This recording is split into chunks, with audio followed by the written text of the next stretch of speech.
The first bill on the calendar for the day is House File 1200. The clerk will report the bill.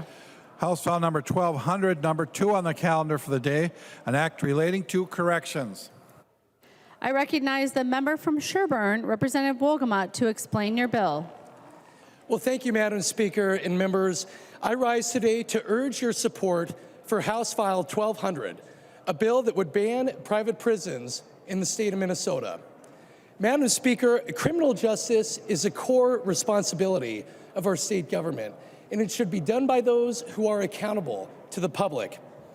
But unfortunately, Madam Speaker, private prisons are notorious for cutting corners in order to maximize profits, which is a direct threat to our public safety and leads to some disturbing outcomes. Disturbing outcomes such as an increased number of prison rapes, higher rates of assault on staff and inmates, reports of worms found in the food of inmates, lack of medical care, lower benefits and pay for staff, which decreases their quality of work, less training, staffing levels so low that prison gangs are out of control and sometimes in control of the facilities who are supposed to be maintaining custody of them. And the real reason why they're a threat to our public safety is because private prisons result in higher rates of recidivism. They don't adequately fund the rehab programs for mental health, drug abuse, the things that we do to make sure that when people who are incarcerated come back in the communities, they have received the support that they need to be successful members of our society. The reason for this, Madam Speaker, is that private prisons have perverse incentives. More crime means more profit. More incarceration means more profit. But we need to say no to this. Public safety must come first. Private prisons are not the solution to reducing crime. They are part of the problem, and it's time that we ban them here in the state of Minnesota. Madam Speaker, before we move on to the amendments that are at your desk, I would just like to take a moment to recognize the work that's been done on this bill over the years. It's been years in the making. I know that this bill has been brought forward by many correctional officers throughout our state, even in St. Cloud.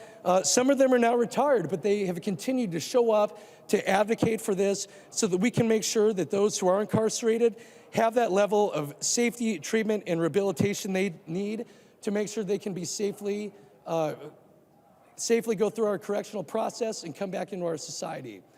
And last, Madam Speaker, I'd like to recognize the past legislators who have put this bill forward, particularly the efforts of our past House Majority Leader, Ryan Winkler.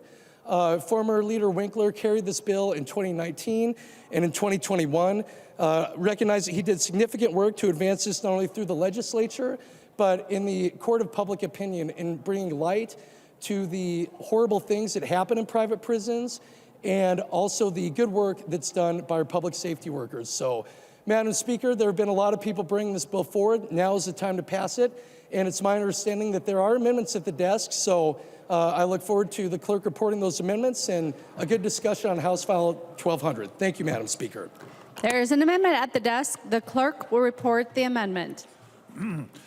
Wolgamott moves to amend House File number 1200. The amendment is coded A4. Representative Wolgamott to explain your amendment. Well, thank you, Madam Speaker. I am bringing this amendment forward just to clarify the original intent and scope of the bill. This amendment makes it clear that the bill does not prohibit the Department of Corrections from placing persons who have been conditionally released from prison into private residential facilities. It was brought to me by the Department of Corrections, and I would ask for your and members' support. There's an amendment to the amendment. The clerk will report the amendment. Novotny moves to amend the Wolgamott amendment to House File number 1200. The amendment to the amendment is coded A6.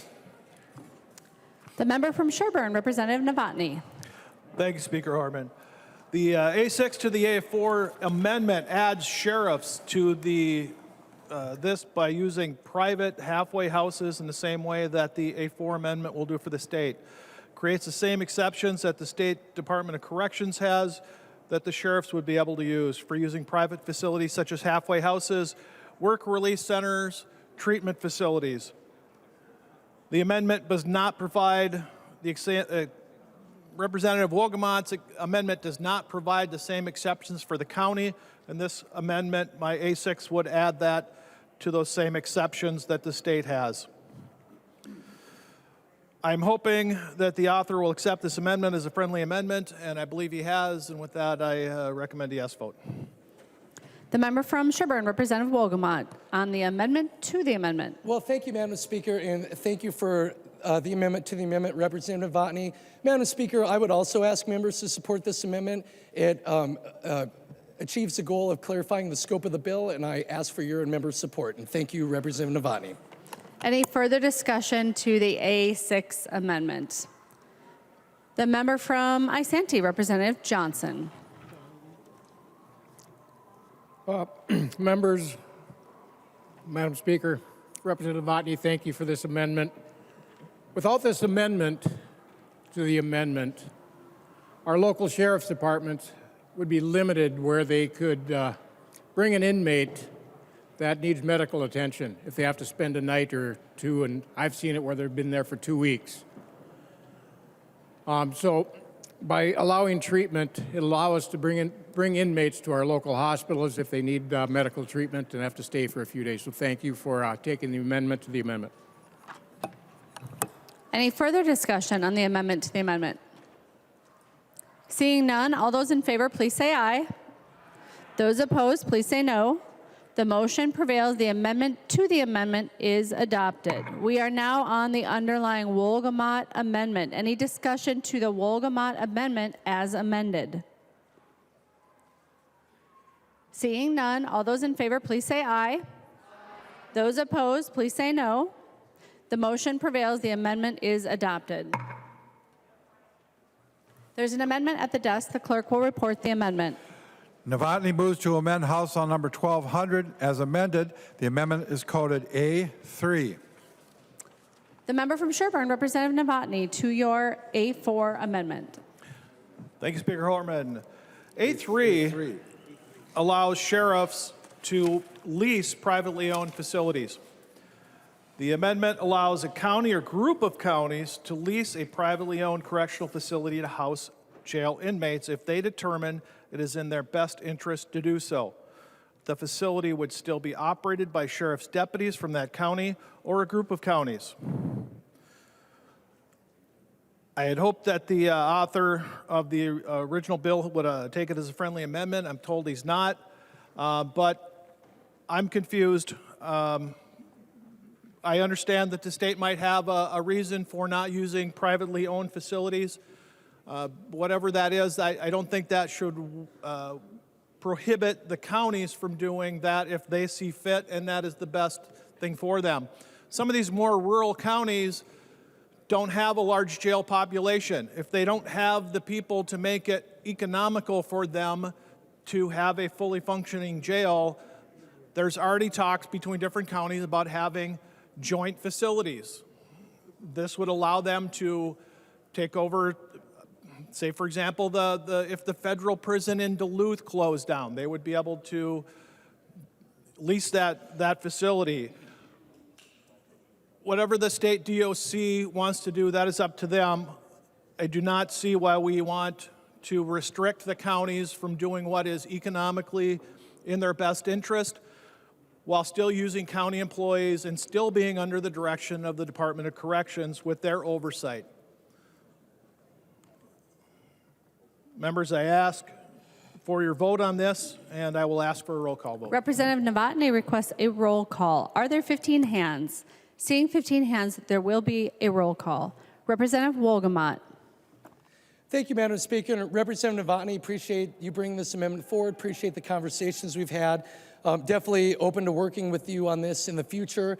But for today, the main intention of this bill is to make sure that we are not having, whether it's people who are running a facility or people who are owning a facility, we do not want corporate corrections companies incarcerating people in the state for profits. And so with that, Madam Speaker, I would request a no vote on Representative Novotny's amendment. The member from Traverse, Representative Backer.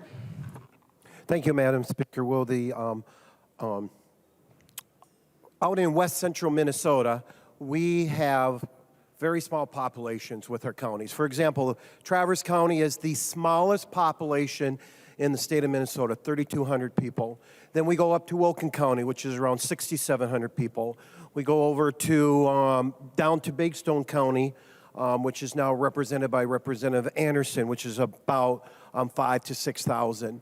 And these constituents elect sheriffs who understand the population, and sheriffs know the area a whole lot better than someone in St. Paul. So it makes sense to have these regional facilities, doesn't matter if it's private or public, to help with public safety. A lot of you know I serve as a volunteer as a EMS ambulance for 29 years, and I know all the sheriffs across the line and also in Minnesota because of the area that I serve as a EMT. And these sheriffs understand, and county attorneys understand what's needed to provide the protection for their citizens. And so this, Representative Novotny, is a very good amendment. It makes sense. And would the author of the amendment yield to a question? The author of the amendment or the author of the bill? Amendment, please. He will yield. Representative Backer. Representative Novotny, what feedback have you received from the Sheriff's Association or other sheriffs about privately run prisons and so forth? Representative Novotny. Representative Backer, could you repeat the question? Representative Backer. Yes, I'll be happy to. Representative Novotny, what feedback have you received from the sheriffs throughout the state in regards versus public or private facilities with housing inmates? What feedback have you got from the sheriff specifically? Representative Novotny. We have been in contact with the Minnesota Sheriff's Association.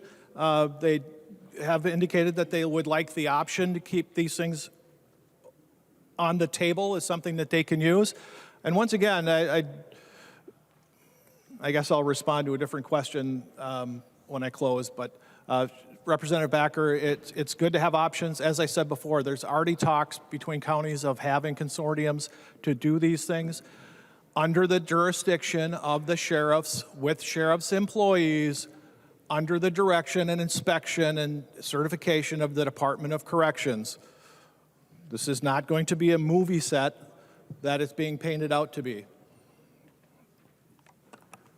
Representative Backer. Thank you, Representative Novotny. And that's one of the things. When you have counties that have a smaller population base, you do not have the tax capacity. And I have visited many times with the various sheriffs, especially my sheriff, Sheriff Wright from Traverse County, where they have to go miles and hundreds of miles to transfer inmates. And we have, at any given time, 1 or 2 deputy sheriffs on call, and when you have to transfer to facilities like St. Cloud or other facilities, that takes those deputies outside. And I trust my sheriff. I trust the sheriffs that I represent in District 9A, Wilkin County, Grant County, Ottertail County, and Traverse County to make good decisions, and I support this amendment. Thank you, Representative Novotny. The member from Pope, Representative Anderson. Thank you, Madam Speaker and members. Before I came down here to St. Paul, I was involved at the county level on a proposal to build a 3-county jail for the counties back home. And one of the first things we learned was that operating a jail is extremely expensive. It's 24/7, 365. You have to have 2 or 3 shifts. So the operation of a jail is extremely expensive. So I think this amendment, Representative Novotny, at least leaves some options open for our counties back home if they want to explore something like this and get together, share expenses, because again, operating jails is very expensive. So I appreciate the amendment, thank you, and I would support the Novotny amendment. The member from Isanti, Representative Johnson. Madam Speaker, members, thank you, Representative Novotny. This amendment is important to our local communities. Where I worked, Our jail wasn't big enough, and it was just a small jail until we built our new one. We had what was called a Harder Hilton. It was 6 motel rooms off the regular motel in the back that the Isani County Sheriff's Office rented for jail cells. The people in those cells were it was normal motel room, but they were the work release, and they had rules. And if they violated the rules, they could no longer stay at the Harder Hilton. They had to go down to the actual county jail. That worked well for our county until we could build. I don't know if you've seen the process to build a county jail. It's expensive. It's millions of dollars to the taxpayers in their communities. And now DOC has a life expectancy of 20 to 25 years, and they no longer certify them without major upgrades. It's very expensive. So a number of counties are going together, putting jails together, looking at that option. But one of the biggest options they'd like to have is renting a facility that might have a dorm style setup in it with showers and stuff, run by the sheriffs, but be able to rent it for their work release program instead of building a new facility. It's much cheaper to rent, and multiple counties could use it. But with this bill, that takes that option away. Now, if the county rents it, guess what? It is privately owned, but it's run by the county, run by the government, inspected by the government. It gives it an option to use that property, and guess what? That property still pays property taxes, helping the community. But with the current bill language, without this amendment, it takes options away from our local governments, which in the long run can hurt them and hurt the taxpayers. Now, for me, I will never, ever support privately run prisons, but there's no reason that we can't rent the facility and run them and have the state or the local sheriff run them with county or state employees. The member from Isanti, Representative Dowd.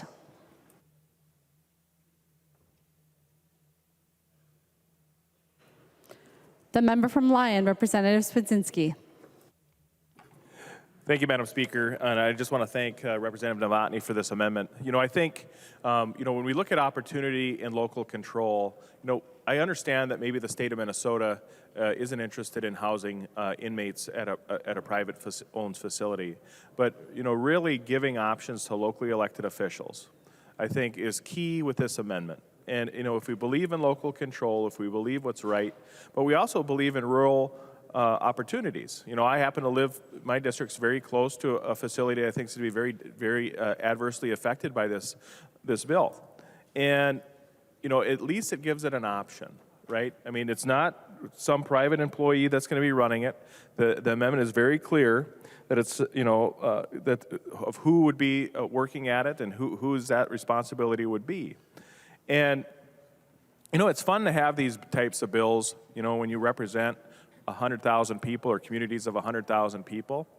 But when you're directly attacking a small town in rural Minnesota that may have a facility like this, I think it's very telling when you look at opportunities, regardless of what this is. This is just a snippet. We're not saying, hey, we don't want you to pass your bill, which I'll actually will be voting no on in truth too. But this is just having, hey, there's a little bit of a light for this community. Just a little bit, that's all we're asking. Not slamming the door with your fingers in the jam. Folks, give locally elected officials the chance to at least think about it. That's all this amendment is. This isn't, hey, tomorrow, if you pass this amendment, there's going to be people getting sent to this facility. That's not the case at all. Not the case at all. Communities suffer when opportunities and investment are not used. whether that's a publicly owned one or a publicly used one. And, I think this amendment is just a sliver of hope for a community that deserves better. Doesn't deserve members who live hundreds of miles away to be telling what local elected officials want to do with things that are in their backyard. For the sake of Pete's sake, vote green. The member from Carver, Representative Nash. Thank you, Madam Speaker. It seems that I have been the constant reminder about the notion of local control. And that's what this amendment does. This amendment says on line 1.8, nothing in this section prohibits a county board from contracting with privately owned residential facilities. That's local control. That says that if a county in somewhere in Minnesota, one of our counties, wanted to do something, that's what this could do. So I do have some questions, Madam Speaker. If Representative Grossell would yield to a question. First, I got to find him to see if he'll nod. He seems to be off the floor. I'll come back to him. All right, Representative Nash. Would Representative Johnson yield to a question?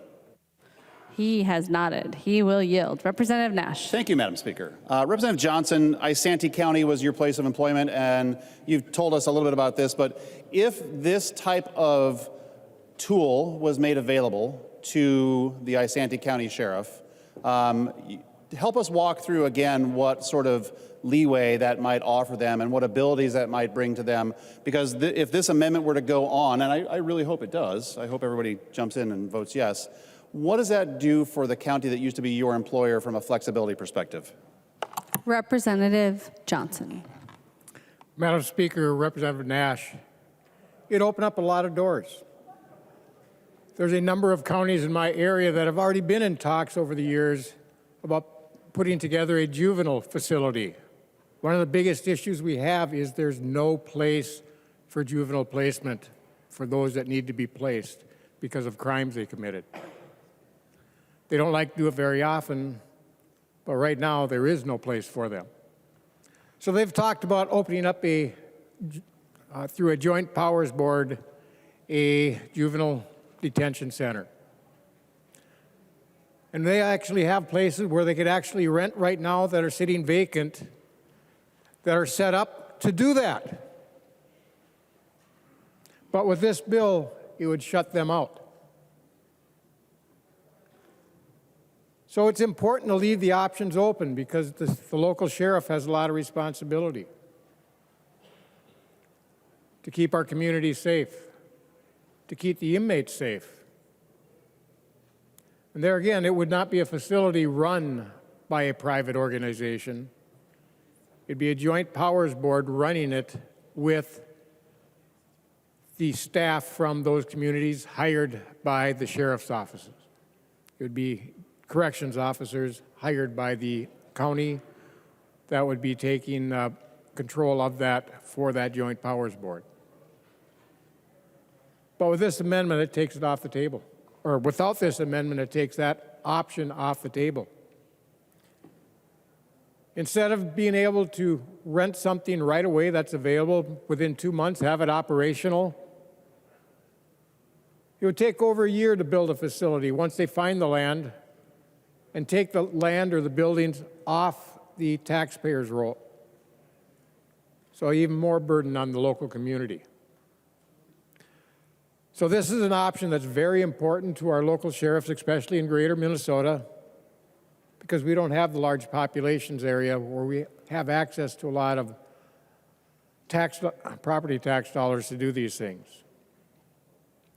So again, Representative Nash, it is very important to our communities to be able to have the option to rent property so they can run a facility if they need it. Representative Nash. Thank you again, Madam Speaker. Would Representative Whitty yield to a question?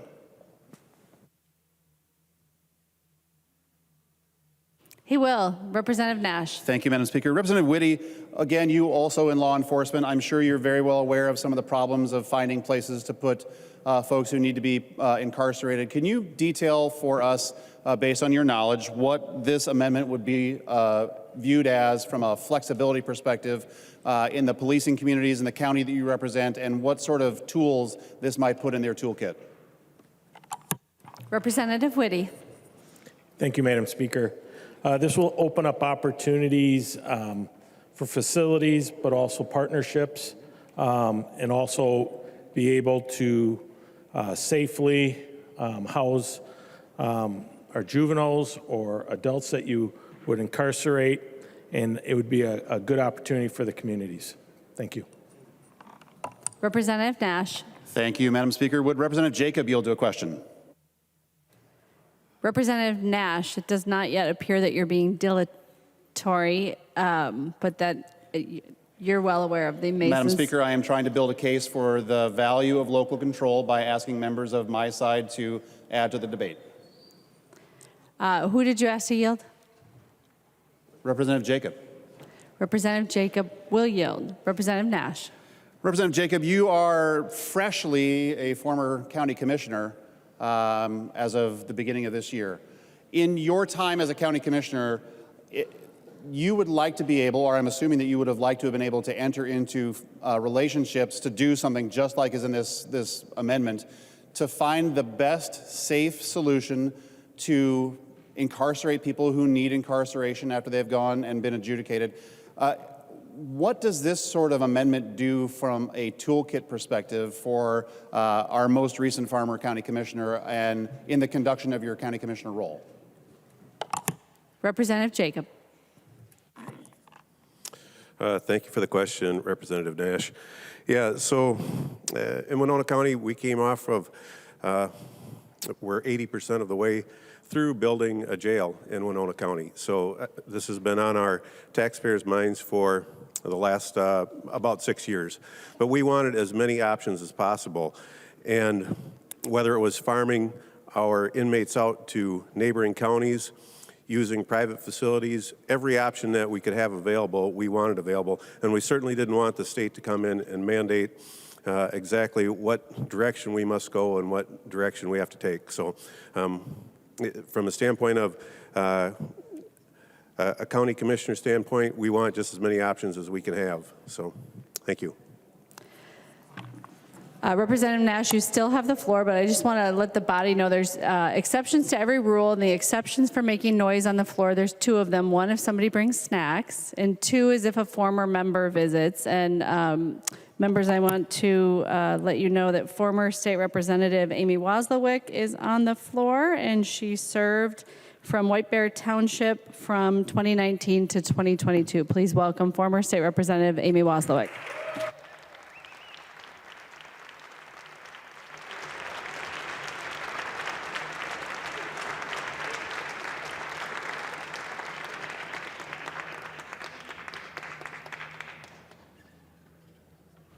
Representative Nash. Thank you, Madam Speaker.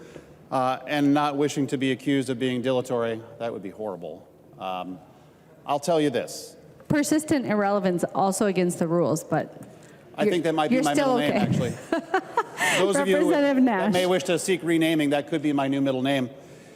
Well, Madam Speaker and members, many of us have served in a former elected role in a local body. A good number of us are mayors, city council members. There are several who have been county commissioners. I know Representative Dowd was a county commissioner at one time. The idea of local control is something that I have been championing a lot this session. And most of the time in both state government finance and housing, because it's important. What we're seeing here is in the request to vote down this amendment by Representative Wolgamott is he is saying that he does not want to put those toolkits in the hands of those locally elected officials. And I'm not arraigning motives, I saw you thinking. But members, what I'm trying to say here is our local control admiration seems to be an ephemeral thing here this session. There's the noise of the snacks. I find it troubling that very often in years past that I myself have been accused of being anti-local control. Well, I'm like the poster child of local control. That's what this amendment does. This amendment says to county boards around the state, possibly larger municipalities around the state, that we, the legislature, wish to give you all the power you need in order to deal with a group of people that need somewhere to be put safely. That's the issue right here. We are trying very hard to make the argument that county boards in particular should have that flexibility. I am very close with my county commissioners. One of them is a former House member. Thank God he's not a former senator. But thank you, Representative Workman and I have talked about this, and the county board has to make some very difficult decisions. You're stripping a toolkit out of their hands. And I find that disturbing. I find that to be something that really rises to the level of becoming indignant, that we would say to our county commissioners, well, we really appreciate your election certificate, and we really appreciate the idea that you're trying to do the right thing for the people in your county. However, as it pertains to this, we're not going to equip you with those tools. Madam Speaker, lastly, would Representative Novotny yield to a question? Point of order, Madam Speaker. Representative Long, please state your point of order. Mason's 121, persistent repetition. I do believe that Representative Nash has now asked several members to yield with the exact same question and made the same point several times. Madam Speaker, advice? Representative Nash, we customarily don't rule. I'm not at the point where I need any advice. He did say the word lastly, so I'm really hopeful. And Representative Novotny did say he would yield, so let's see how this goes. Madam Speaker, I am a man of my words, and I will point out that each of my questions has been different. You have the floor. Thank you. Representative Novotny, I know that this is a very large issue in county government and county jails around the state as you try to find or play the game of Tetris to find places to put people. As you drafted this amendment, can you tell us the conversations that you've had with both county commissioners and sheriffs as to what sort of flexibility this provides them, and really how does this solve the overpopulation of the jails that they operate and run? Representative Novotny. Well, thank you, Representative Nash. Specific conversations I haven't had because, to me, it's like you said, it's about local control, and I don't want to put words, I want to make decisions for county sheriffs. I understand, as I said before, that the DOC may have their reasons for doing what they want to do on the overall bill, but I don't think we should apply those same restrictions to the county board and the sheriffs that would do the work. I can't go much farther than that, Representative Nash. I think we're trying to regulate something that doesn't need to be regulated. Thank you. Representative Nash. Thank you, Madam Speaker. Well, members, again, the Novotny Amendment is really all about local control. And it's really that simple. It's that elemental.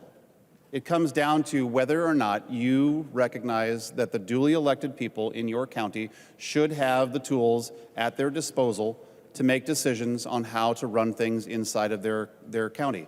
If they were to go down the road of creating a joint powers agreement or a rental of facilities that they may need in order to place people there, why wouldn't you, Representative Wolgamott, why wouldn't you want to give them that flexibility?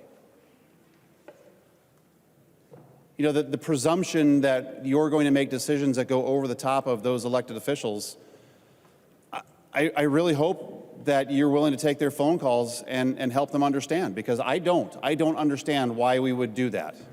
I think that the Novotny Amendment is perfectly reasonable. We have a known problem. You've heard me ask several members, and you've heard from several members on my side of the aisle, that this is a known problem.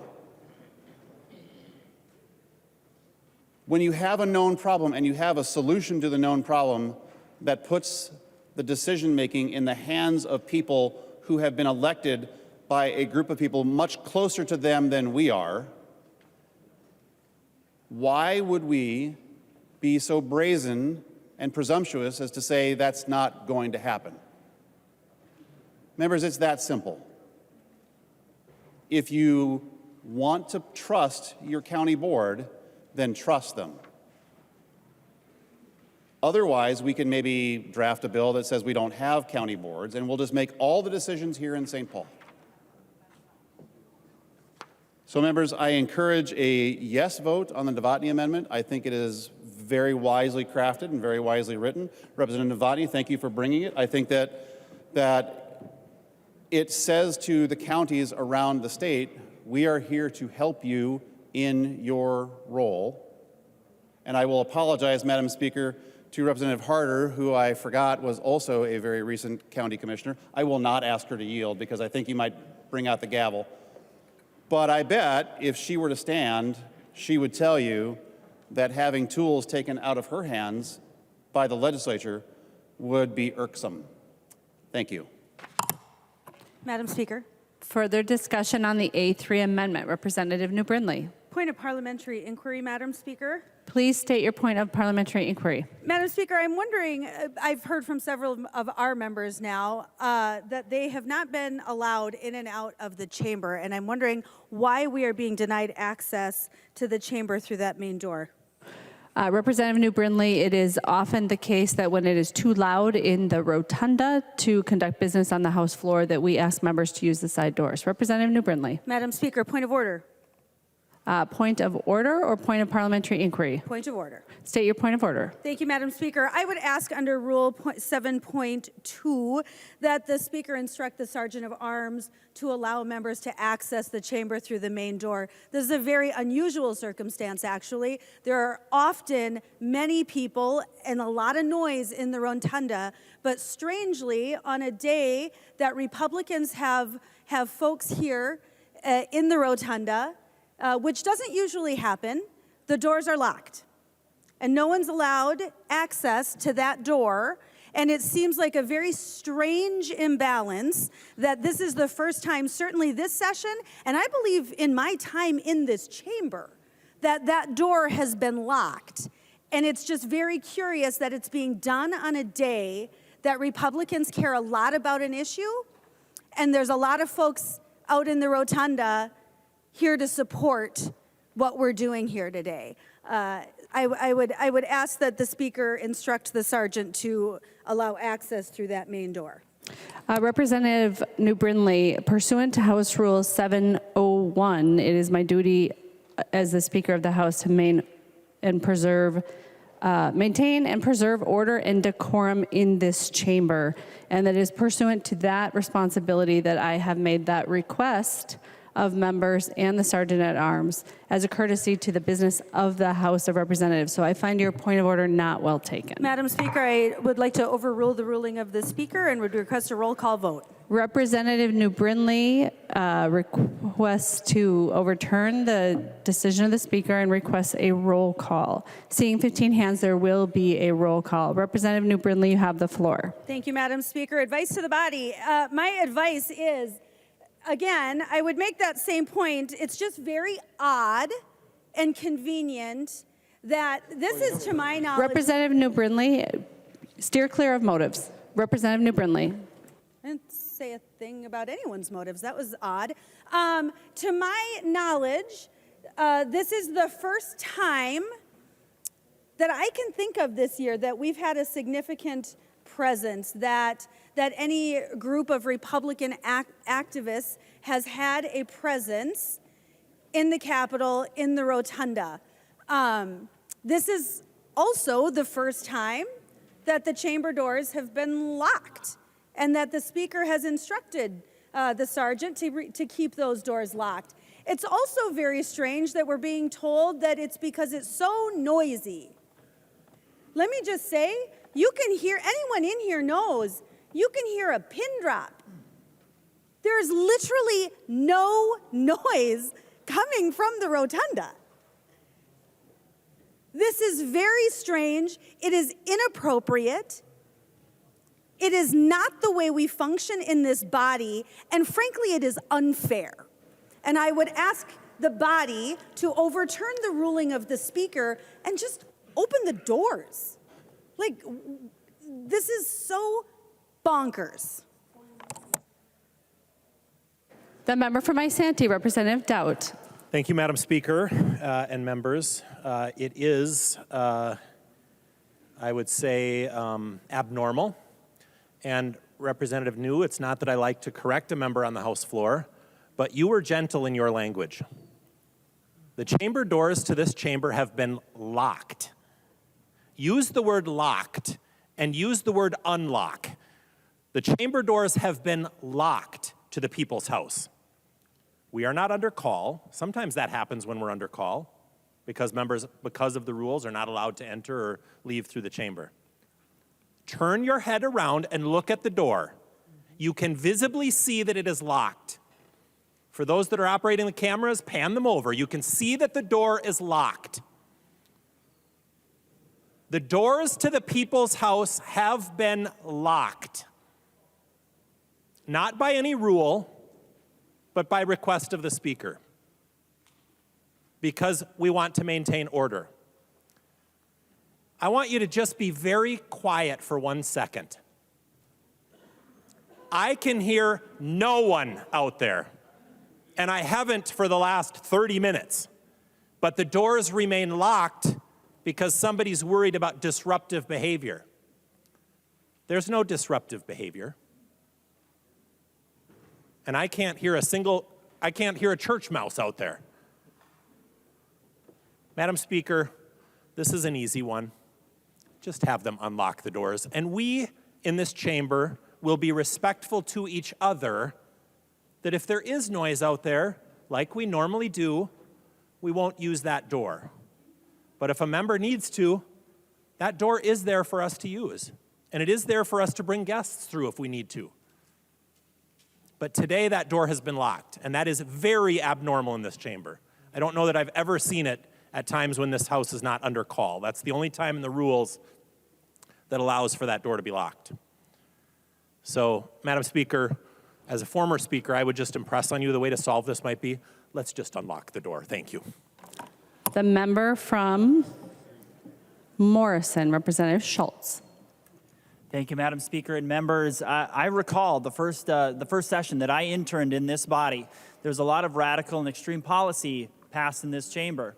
At that time, there was a big debate over the unionization of daycare providers in this state. And daycare providers and advocates from AFSCME and SEIU and others filled the chamber doors, filled the chamber halls, and that door was open. During this session, we've had plenty of controversial bills where plenty of other interests have stood outside this chamber door, and it's been open. Why on this day should this be any different? Members, I encourage you to overturn the ruling of the Speaker. In custom to the usage of that door for decades. Thank you. Representative New Brindley.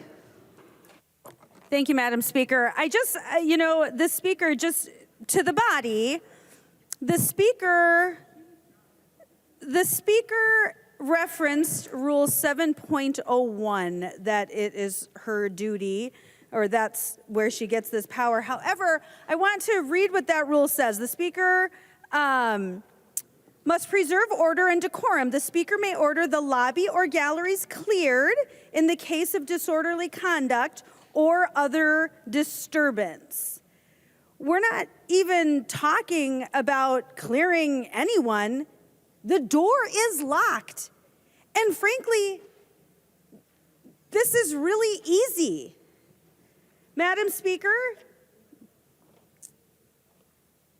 if the doors will be unlocked, I am happy to withdraw my motion. Point of parliamentary inquiry, Madam Speaker. Please state your point of parliamentary inquiry. Is it my understanding correct that if I just withdraw my motion, the doors will be unlocked? Yes, ma'am. Thank you, Madam Speaker. I withdraw my motion. The sergeant at arms may allow the use of the main doors unless it gets too loud for us to hear consideration of bills. Representative New Brindley has withdrawn her appeal. We are on the amendment to House File 1200 brought forward by Representative Novotny, which I believe we've had quite a bit of discussion on but have not yet voted on. Any further discussion on the Novotny amendment? Representative Novotny. Thank you, Speaker Hortman. If we look at some of the press that's been coming out, there's been county jails that have failed their inspections. I can think of 2 off the top of my head within the last month. If the DOC comes in and does an inspection and decides that your jail has to be closed down or significantly reduced in numbers, you have little or no options. This gives the options for the counties that have that. Of one of the many things we learned doing the work of this legislature, is just like everyone else in the real world did during COVID, was that electronic communications are much more convenient. And as much as I hated Zoom after the first 2 years of session through Zoom, there's times it's still very convenient. County jails, like county courthouses, are kept local, so people have access to them. And so often with the county jails, instead of hauling the persons back and forth that were in custody for their various court appearances, we don't need that anymore. We have video visiting. Where I worked in Sherburne County, there is no face-to-face visit like something you see in the movies. You go to a video phone. If you come in at all or don't have access to a phone that has video on it, you can come and you sit in a booth and you talk to someone who never leaves the pod that they are in. I bring that up because this bill gives the options to other counties that if they want to have a consortium and you have someone that will be serving their time at a county jail for 6 to 9 months or up to a year, that they can have a centralized jail, which is much more efficient, just by scale. I don't understand the interest that the state has in this. And I've said it before and I'll say it again, keep it in mind that these will be facilities staffed by county employees. They will be run by county employees. They will still be inspected by the DOC, and if the DOC finds that they're not up to the safety and living condition standards, they would be shut down just like any other jail.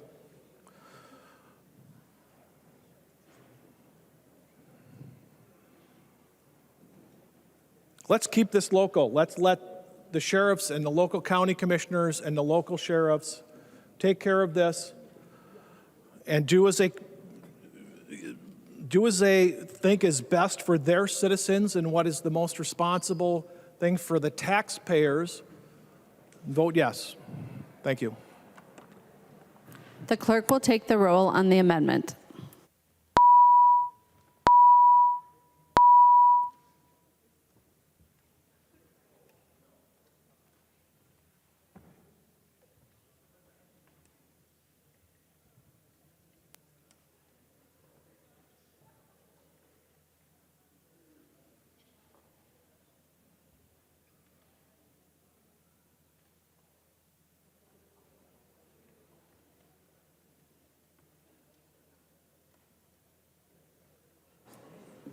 The clerk will call the names of the members who are voting remotely.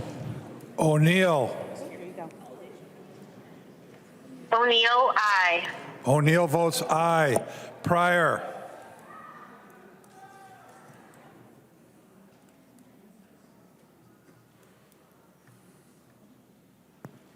Pryor, no.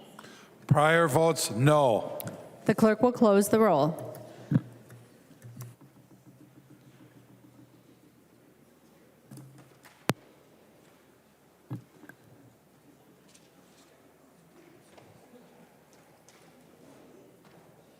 There being 63 ayes and 69 nays, the motion does not prevail. The amendment is not adopted. There is an amendment at the desk. The clerk will report the amendment. Doubt moves to amend House Bill number 1200 as amended, and the amendment is coded A5. The member from Isanti, Representative Doubt. Thank you, Madam Speaker and members. The A5 amendment is a fairly simple one. But I want to just, before I talk directly about the amendment, I want to talk just a little bit about the background. Just to give people an idea, no one is impacted by this bill. Not a single Minnesotan is or will be impacted by this bill. We do not have a private prison in the state of Minnesota operating. We have not had a private prison in the state of Minnesota operating in my time in the legislature, and that's 12 years. My guess is it goes back, we have in the past in our history. Everybody knows there is one facility in the state of Minnesota. It is a very nice facility. It's a state-of-the-art facility. It's actually newer than all of our prisons that the state owns and operates. It's frankly in better condition than all of our prisons that the state owns and operates. This amendment does not require the state to use that facility or any other private facility. It simply maintains the flexibility that if at some point in the future the commissioner wanted to lease a facility instead of build or purchase one, that the commissioner could do that. But under this bill, the commissioner would not be allowed to do that. The speaker also would not be allowed to do that. And frankly, I just don't know why we would tie the commissioner's hands or the administration's hands for something that has not been and is not and isn't likely to impact a single Minnesotan. But here we are on the House floor debating an issue that, again, doesn't impact a single Minnesotan and isn't going to, doesn't, and isn't going to impact a single Minnesotan. Just to get it in perspective for everybody, we are talking about an issue that nobody cares about because, and nobody's talking about, and the fact that we're debating it tells me that folks haven't been listening to their folks back home. Okay, so we've got a bill on the floor that basically says the commissioner couldn't lease a private prison, or we couldn't have a private company operate a prison and house inmates in the state of Minnesota. Fine, if you want to pass that bill. If you think for some reason that that's more urgent than talking about giving Minnesotans relief from inflation or the high interest rates that they're paying, or frankly, the skyrocketing crime rates in our largest cities, or the workforce crisis that's facing our state right now, or the out-of-control housing costs and out of whack with other states around us housing costs that are impacting the state, the out-of-control taxes in the state of Minnesota, when we have the largest surplus in state history. We are also the 4th highest tax state in the nation, probably soon to be 3rd, 2nd, or 1st. We have nursing homes in or near crisis and closing. And energy costs are out of control and skyrocketing at a time when Minnesotans are facing the highest grocery prices, high gas prices. These are the things that Minnesotans care about. But today on the House floor, we're debating a bill that hasn't impacted a single Minnesotan in a generation and is not under threat of impacting anyone in this state ever, whether we pass this or not. So all I want to do is add an amendment that says we'll just allow the commissioner some flexibility. If the commissioner who is appointed by the governor, and the governor is elected by the people of Minnesota. If the commissioner chooses to lease a private facility, and the commissioner can deem whether that facility meets the requirements and is up to date and up to snuff to house inmates in the state of Minnesota, that the commissioner can do that, instead of having the legislature, who frankly is so out of touch with this issue that we have a bill about it on the House floor today when it doesn't impact a single person in the state of Minnesota and isn't going to. But yet we think we should be making the decisions about this, while Minnesotans are at home reeling from the out-of-control inflation, the skyrocketing crime rates, the more than doubled interest rates from less than a year ago, the workforce crisis that we're under right now, the out-of-control housing costs, the unbelievably high taxes when our government doesn't need it, when we have double the highest surplus we've ever had in state history, and energy costs, which are also on the rise. Those are the issues Minnesotans want us working on, but here we are, talking about an issue that hasn't, doesn't, and will not impact a single Minnesotan.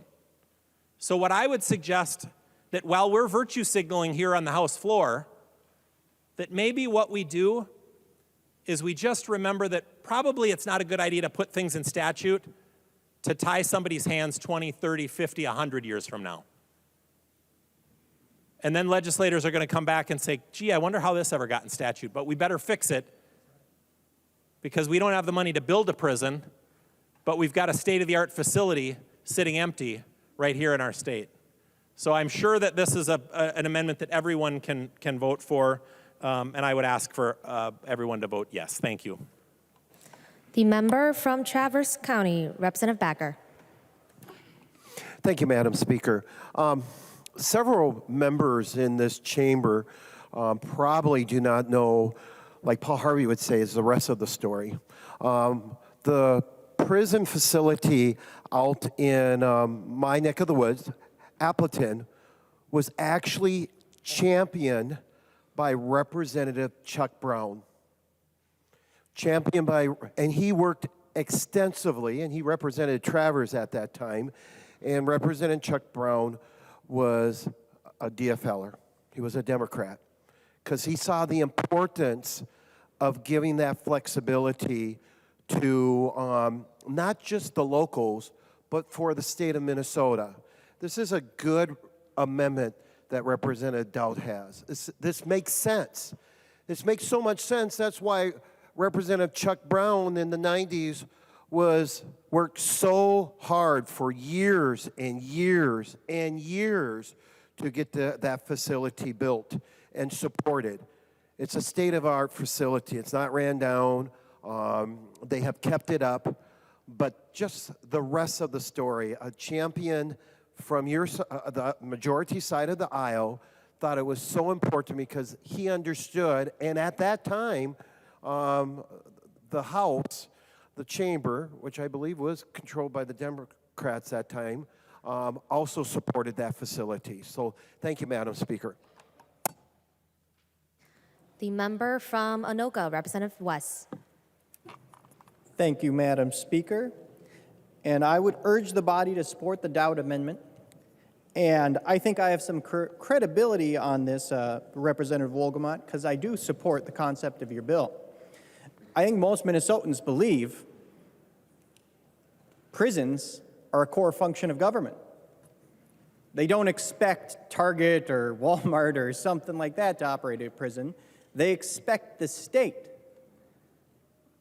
But as Representative Dowd mentioned, this bill doesn't deal with any real problem. Right now, there is no current private prison operating in Minnesota, but there is a state-of-the-art facility in Appleton that currently is sitting dormant. Now, we may not be using it now, but as far as I understand, the biggest concern with private entities operating a prison is they'll exploit the inmates. They'll cut costs as much as humanly possible to make a buck, and you shouldn't have a profit motive for putting people in prison. This amendment doesn't affect that at all. This amendment allows AFSCME union employees to operate this prison in Appleton if it's not in operation yet, if it were to be used. So to me, that covers the whole purpose of this bill. The purpose of this bill is to prevent private prisons in Minnesota. Is a privately owned facility that's entirely operated by state employees with oversight and accountability from the state, that's not a private prison. It's a private building, it's not a private prison. So I'd urge you to support the A5 Dowd amendment because it's just good government. We're not talking about cutting out union jobs. Even if this prison were to be open, it would be operated by union employees. And that's how it should be. It should be operated by the state. House File 1200 that bans private prisons in the state, I think is a reasonable idea. And it would be far more reasonable, really, it would have a lot more support if it had this flexibility to have union employees operate a private facility, because it's there. And if that facility was abandoned, it would cost that local county $800,000 in property taxes. That is a huge impact, and it may not be your county, but it's still Minnesotans. It works perfectly with the mindset of this bill. We want public employees to be operating correctional facilities, not private for-profit companies. I completely agree with your bill, Representative Wolgamott. This doesn't violate the spirit of your bill. It really doesn't. It just prevents us from, one, costing a county like a third of their property tax revenue, and it really eliminates the opportunity for expansion because building a prison is a monumental task. Anoka County, my home county, has been debating building a new prison for quite some time, and it has been a tremendous ordeal. Passing this bill that doesn't help anyone, literally it doesn't help anyone because there is no private prison currently operating in the state, passing it without this amendment makes it pointless. Passing it with this amendment sends the message, hey, we're not going to have private companies operating for-profit prisons in this state, but we're not going to let this massive investment that these county and local taxpayers depend on go to complete and total waste. It just doesn't make sense. So you might think a lot of people over here aren't operating on good faith when they talk about our amendments, but this amendment is a good amendment, makes the bill better, and that's coming from somebody who is a supporter of what you're trying to do. Thank you, Madam Speaker. The member from Chisago, Representative New Brindley. Thank you, Madam Speaker. Would Representative Wolgamott yield for a question? He will yield. Representative New Brindley. Thank you, Madam Speaker. And Representative Wolgamott, you know what? Normally, when we start a discussion on the floor, we hear from the amendment author, and then we usually hear from the bill author, sort of with a recommendation to the body. And I'm wondering if you would just let us know what that is, because frankly, if you're recommending we take this amendment, I don't need to talk. Representative Wolgamott. Thank you, Madam Speaker, and thank you for the question, Representative New Brindley. Oh, I think there was a transition up in the chair, and maybe that got missed. But Madam Speaker, Representative New Brindley, I'm going to recommend a no vote on the Dowd Amendment. In addition to what I've said previously about our state not wanting to do business with corporations who profit off of incarcerating human beings. The current facility that's been discussed, the Appleton Prairie Correctional Facility, is not a good place for us to do corrections for many reasons. One of the things I've heard the most from our public workers, it's been said under this amendment, our public workers could work in this facility, but it's a real issue because it is far removed from any level 1 trauma centers and other DOC facilities. So as a result, Madam Speaker, Representative New Brindley, emergency response teams from other DOC facilities would take a really long time to respond to crisis situations.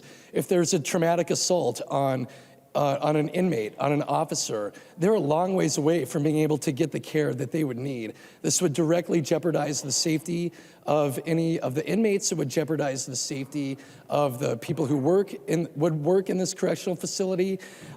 Additionally, it's problematic. I've seen an estimate that the facility would require approximately 511 people to staff it. Madam Speaker, Representative New Brindley, the DOC is already having problems with workforce shortages, and there are possible issues around the capacity of the local community to accommodate that workforce. There's just a lot of reasons why we don't want to be doing corrections in this facility. I appreciate the question, Representative New Brindley. Madam Speaker, I'm asking for a no vote on the Down amendment. Representative New Brindley. Thank you, Madam Speaker. And I'll be honest, I'm actually a little surprised by that. I asked the question because I thought, well, we're talking a lot, but he's probably just going to take this, and so we probably don't need to keep talking. And it's interesting. The bill language actually doesn't say anything about the Appleton facility. It doesn't reference that at all. And I mean, this applies much more broadly than that.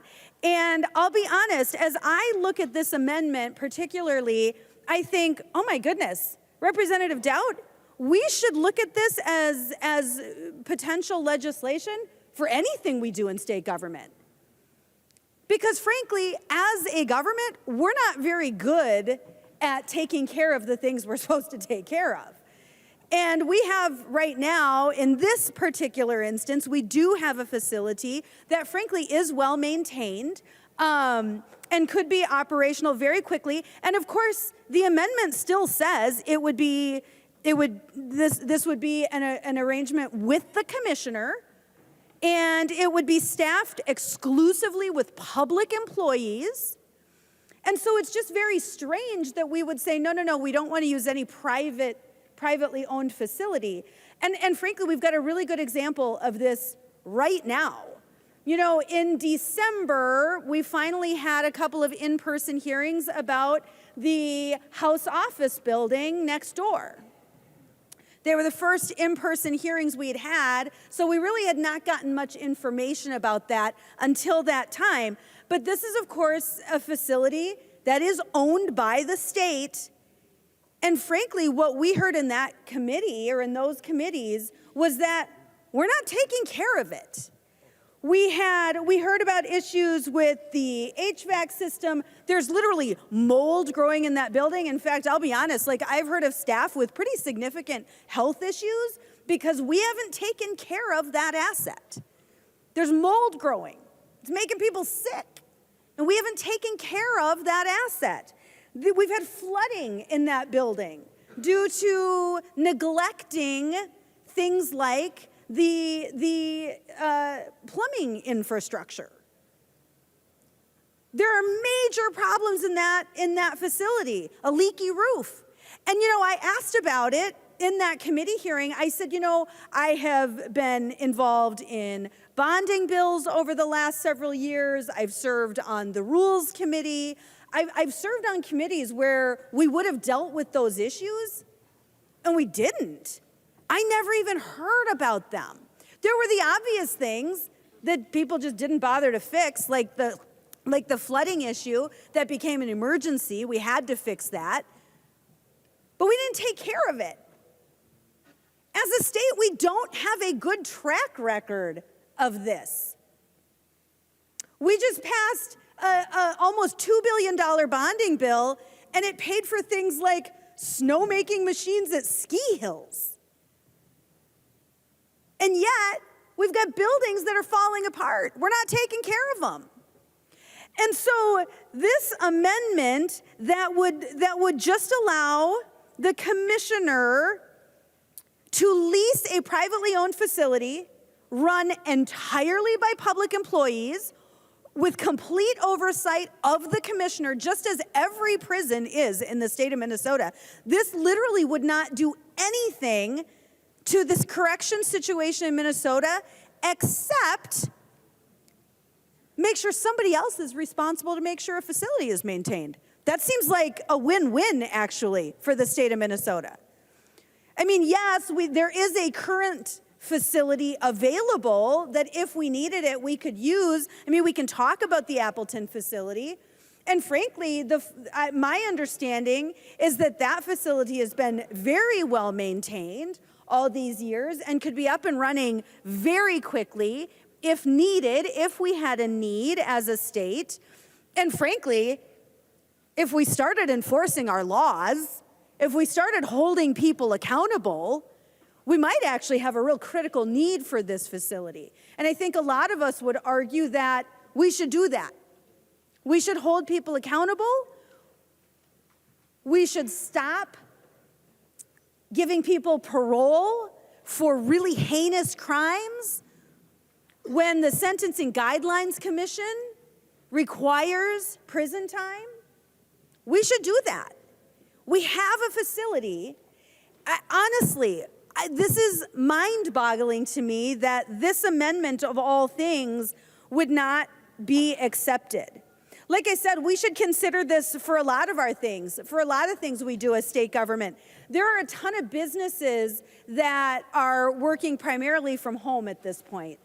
There's a lot of space for lease in particularly downtown Minneapolis, downtown St. Paul, a ton of open space. We should look into that. We should make use of that, not just for this facility, but as a state, we should consider that because it probably would end up a much better deal for the state. We can pay those lease costs. Somebody else can make sure these buildings are maintained, but we can still run them. We can be 100% in charge of what happens within those walls. And that's exactly what this amendment does. This amendment says, hey, somebody else is going to take care of this building. And you know what? The commissioner, that can all be part of that lease agreement. The part of the lease agreement can be, I mean, frankly, I own a house that I have someone renting, and it is my duty to maintain that residence. It is my duty to maintain that home. When there's a leaky faucet, guess what? Well, frankly, at this point, it's my husband, it's not me. But my husband goes over and fixes that leaky faucet. When the garage door broke a few months ago, that was a little out of our scope. So we had to hire somebody to come in and fix that. But that wasn't my renter's responsibility. That was my responsibility. I had to pay for that. There's all kinds of things that happen that I have to pay for. But that's all in the agreement. That's all in the agreement. And so we can make sure in this lease that whoever owns the facility, frankly, I don't even know who it is, but whoever owns that facility can be required to maintain that facility. And frankly, it would be silly of us not to do that. Of course we should do that. But as we all know, it's in my best interest. I mean, in the property that I own, it's in my best interest to make sure it's maintained. I don't want that facility to lose its value. So of course I maintain it. And that's what we want to do here. We want to say that there's already a business that owns this property. Let's enter into an agreement where we lease it from them. They are, in fact, we could even make sure they're responsible for the utility costs, the cost of maintenance, the cost of upkeep. If there's a leaky faucet, they got to come in and fix it. But instead, we're limiting that. When frankly, like I said, we should be expanding that far beyond this. Far beyond this.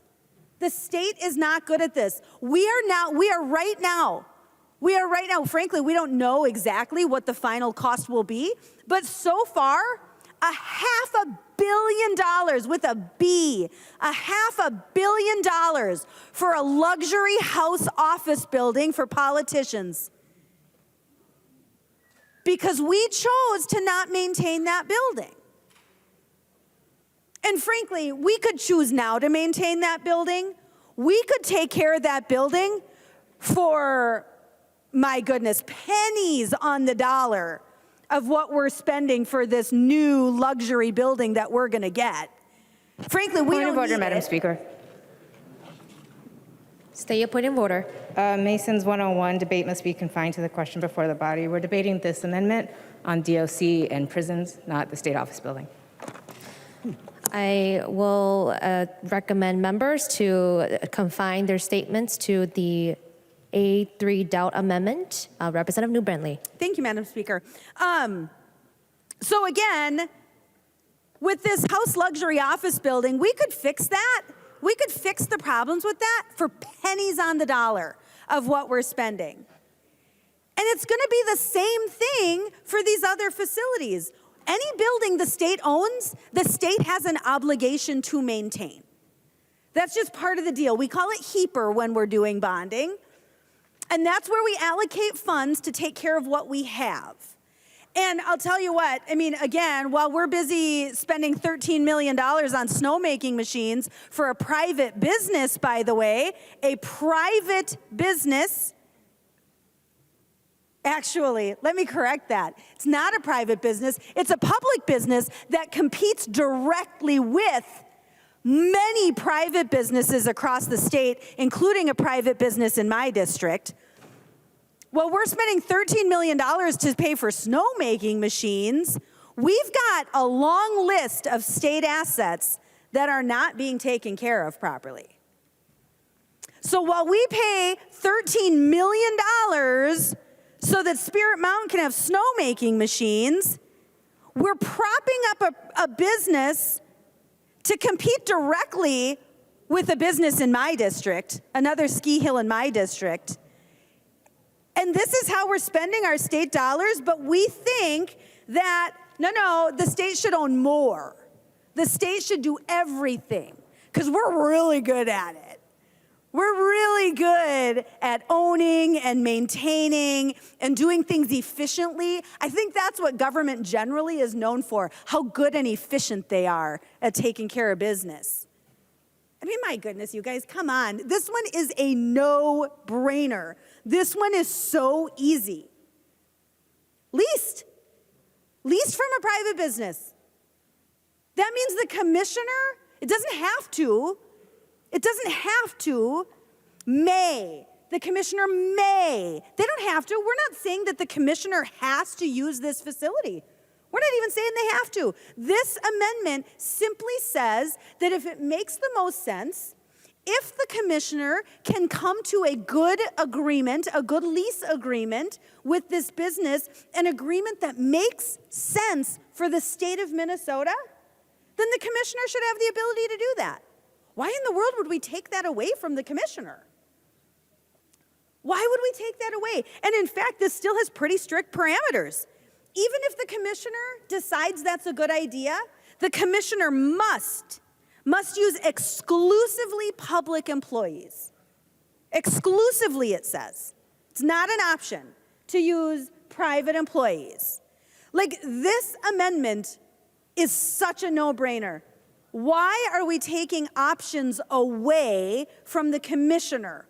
Why are we taking options away that would lead to increased efficiency, less cost, and a better product for the state of Minnesota? This one's a no-brainer. And frankly, you know, we heard in the recommendation for a no vote, which I cannot fathom, we heard that services are not available. And frankly, I know we've got a lot of first responders in this chamber.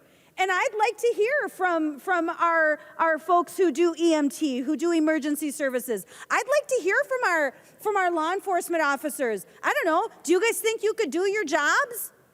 I bet you can. I bet you could. And in fact, Representative Backer, Madam Speaker, would Representative Backer yield for a question? He will yield. Representative New Bentley. Thank you, Madam Speaker. Representative Backer, I think I have my geography kind of right. I know you're significantly further north than the Appleton facility, but you're certainly in a very rural district. And in your side gig, among your many, where you serve your community, you serve a pretty rural service area, and I'm wondering if you could comment on the ability to serve a facility like this if it was necessary. Representative Backer. Yeah, Madam Speaker, actually, thank you. I received a phone call from a person who serves on the Southwest EMS board, and they were furious in what they heard that the author said. Yeah, I just received it now. I can't make this stuff up. They were furious when they heard, and I wrote it down because I was going to talk about it in his opening statement, that private facilities out in Appleton, Minnesota would not have the resources. The paramedics, the EMS, the EMT officials, we in greater Minnesota pride ourselves because a lot of us are volunteers. Now, if you're a medic, a paramedic, that's a paid staff, but they were furious about it. And I just received that call about 5 to 7 minutes ago. So when you mentioned that, Representative there, New Brindley, I was like, are we like communicating here, or is what's going on? But us, fire, police, sheriff, when there is a situation, it does not matter. It does not matter who it is. What matters is that we are called to provide service to that individual. And we pride in greater Minnesota. I'm not saying that the Metro folks don't, but to say that they would not have the resources to provide care to that inmate is bonkers. Thank you. Representative New Brindley. Thank you, Madam Speaker. Boy, we could not have made that up. You know what? When Representative Wolgamott was making his argument for a no vote, and he said, you know, it's going to be really difficult to provide services, I made note of that because I thought, that doesn't sound right to me. I think that our rural communities are actually really good at providing services, and I knew that Representative Backer did that. I had no idea he had received that phone call. We could not have made that up. But Representative Backer, thank you for sharing that perspective. And interestingly, so we did not just get your perspective as a rural provider, we got the perspective of the providers in the area of this particular Appleton facility. And frankly, it's offensive. It's offensive to say that somehow they're not going to be able to provide service. Of course they are, and they do it really well every day. They do it every day. Members, this is frankly the easiest vote of the night. This amendment is the easiest vote of the night. And frankly, if this amendment goes on the bill, I suspect we don't have much else to talk about. If this amendment gets a yes vote right now, I suspect we're kind of done with this bill because it leaves our options open. It just means that it's at the discretion of the commissioner. The commissioner may, if they choose, if it makes sense, if they can come to a reasonable lease agreement, they may enter into a lease agreement on a privately owned prison facility. It'll be staffed exclusively with public employees, so nobody needs to worry. Nobody needs to worry that this will be a, quote, private prison. It won't. This will be a public prison. It just means that somebody else is taking care of the facility. Somebody else is responsible for the costs of maintaining that facility. This is a great deal, folks. This is a great deal. And if we can just vote yes on this now, I suspect we can be done with this bill in the next 5 minutes and just get this over with. If not, there are a lot of concerns with the underlying bill. So I hope that folks are ready to just vote yes on this amendment. Let's just be logical tonight. Let's just use our brains and act rationally and in the best interests of Minnesota tonight. Let's vote yes on this amendment. The member from Clearwater, Representative Grosso.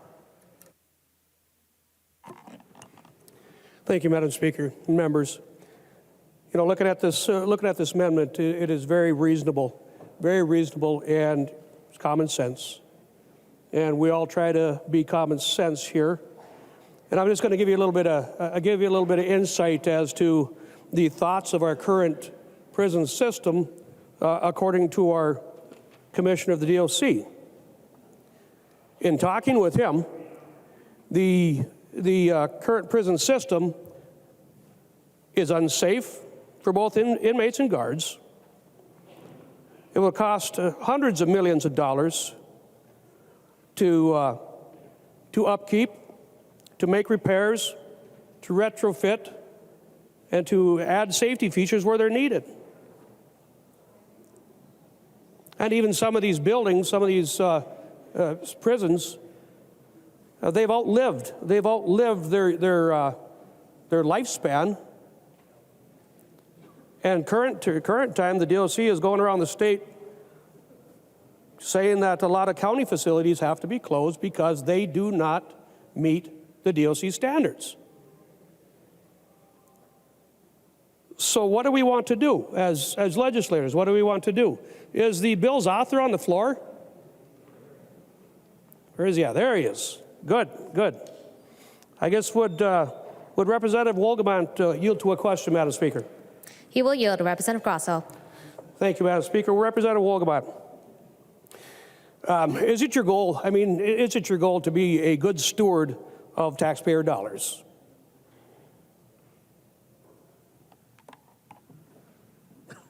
Representative Wolgamont. Thank you, Madam Speaker. Yes, it is my goal to be a good steward of taxpayer dollars. It's also my goal to be a good steward of public safety. And unfortunately, Madam Speaker, we see that private-owned, the corporations that own private prison facilities, that run private prison businesses, have perverse incentives to see higher rates of recidivism, to not provide the proper care and treatment that the inmates need. And so as good stewards of taxpayer dollars, as people who are committed to increasing public safety, it is very important that we vote down this amendment and that we proceed to ban private prisons in the state of Minnesota. Representative Grosso. Thank you, Madam Speaker, and thank you, Representative Wolgamont, for a long answer to a very simple question. A simple yes, I want to be a good steward would have been suffice. And you're throwing these privately owned prisons out there like that's what we want to do here, and that's not what we want to do.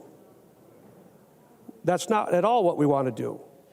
This amendment is asking that we be able to lease, that we be able to utilize, that we be able to save our taxpayers hundreds of millions of dollars by bringing in private investment to have updated, safe facilities that have to meet our Minnesota guidelines, our Minnesota Department of Corrections, public safety guidelines. Because as I stated earlier, the director of the DOC says there are many concerns with our current facilities. Many concerns with our current facilities. And what would it cost our taxpayers to have to build a bunch of new prisons? Why would we put it on our taxpayers to foot the bill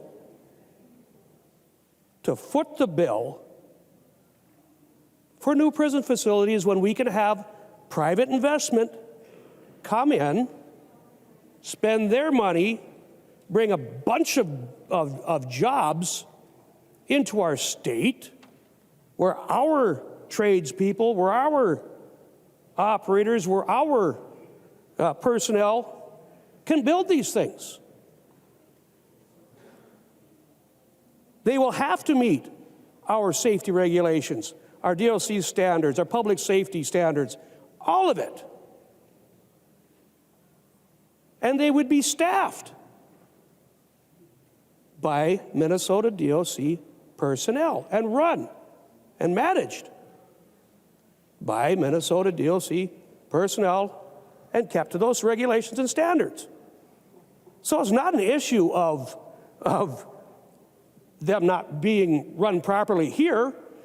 We got to stop using other states who don't do the job correctly as an excuse to keep draining on our citizens' tax dollars.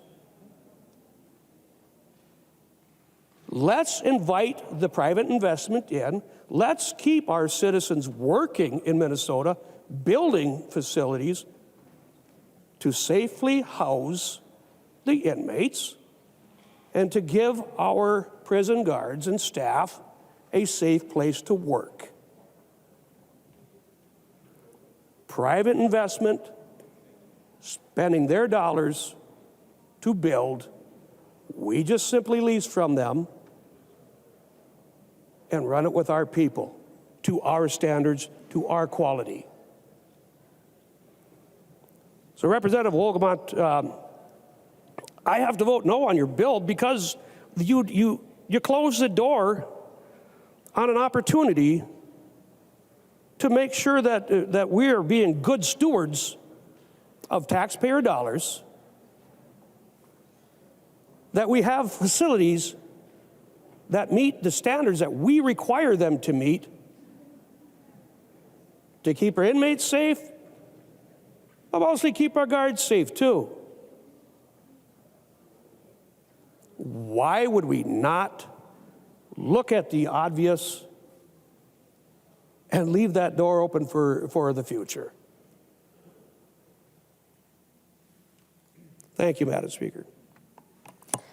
The member from Pope, Representative Paul Anderson. Thank you, Madam Speaker and members. You know, I was surprised when saw the schedule this bill was coming up. It's been a number of years since Appleton has been used as a correctional facility. It was shut down, closed down back in 2010, and it has a capacity of 1,600 beds there. Just a couple of comments. We have fine rural health care. I just looked up, and the Appleton Area Healthcare Medical Center has access to 15 doctors, which is pretty amazing for a population under 1,500 people. So the medical care, top-notch, great hospital, great folks out there in Appleton, and I think they could take care of folks as well out there. You know, it's been said Appleton is so far away, it's out in the prairie. Well, you know, the intake for all the prisoners in Minnesota, wherever they go, it's St. Cloud. So Appleton isn't a whole lot further away from St. Cloud than some of the facilities here, Stillwater, Moose Lake, Faribault. And when this was closed back in 2010, one of the main reasons there was declining demand for prison bed space because Minnesota had expanded its facilities in both Moose Lake and in Faribault. So that's why back in 2010, this was shut down. But picture a town of 1,500, 1,400 people. This place employed 350 people. My hometown of Starbuck is about, 50 miles away from Appleton. There were people living in Starbuck who worked at the Appleton prison. That's how big an impact it had on the rural economy in western Minnesota. Huge impact, huge economic impact on the economy out there. You know, and we hear, well, they can't take care of prisoners as well, whatever. Well, this facility has segregated units. Prisoners could be separated and cared for as well, I think, as anybody in any state-operated facility. And in looking up some of the background here, I don't know if this is in statute or rulemaking or whatever, but the Department of Corrections is to consider Appleton as an option when considering future needs. This bill trashes that. It says, no, you can't, Department of Corrections. So we're kind of going back on our word to Appleton in the facility out there by passing this bill. In the Dowd Amendment, again, others have said this, you don't have to do it, but just keep the options open, and it just makes sense. So thanks for the amendment, Representative Dowd. And in one final comment, again, I can't emphasize enough the impact that the facility has or could have on the area out there in western Minnesota. A great place to live if folks like to hunt ducks and geese and pheasants and deer. It's a great place to be. So I think we could get folks out there. Anyway, so again, I support the Dowd Amendment and would agree and encourage a green vote. The member from Olmsted, Representative Quam.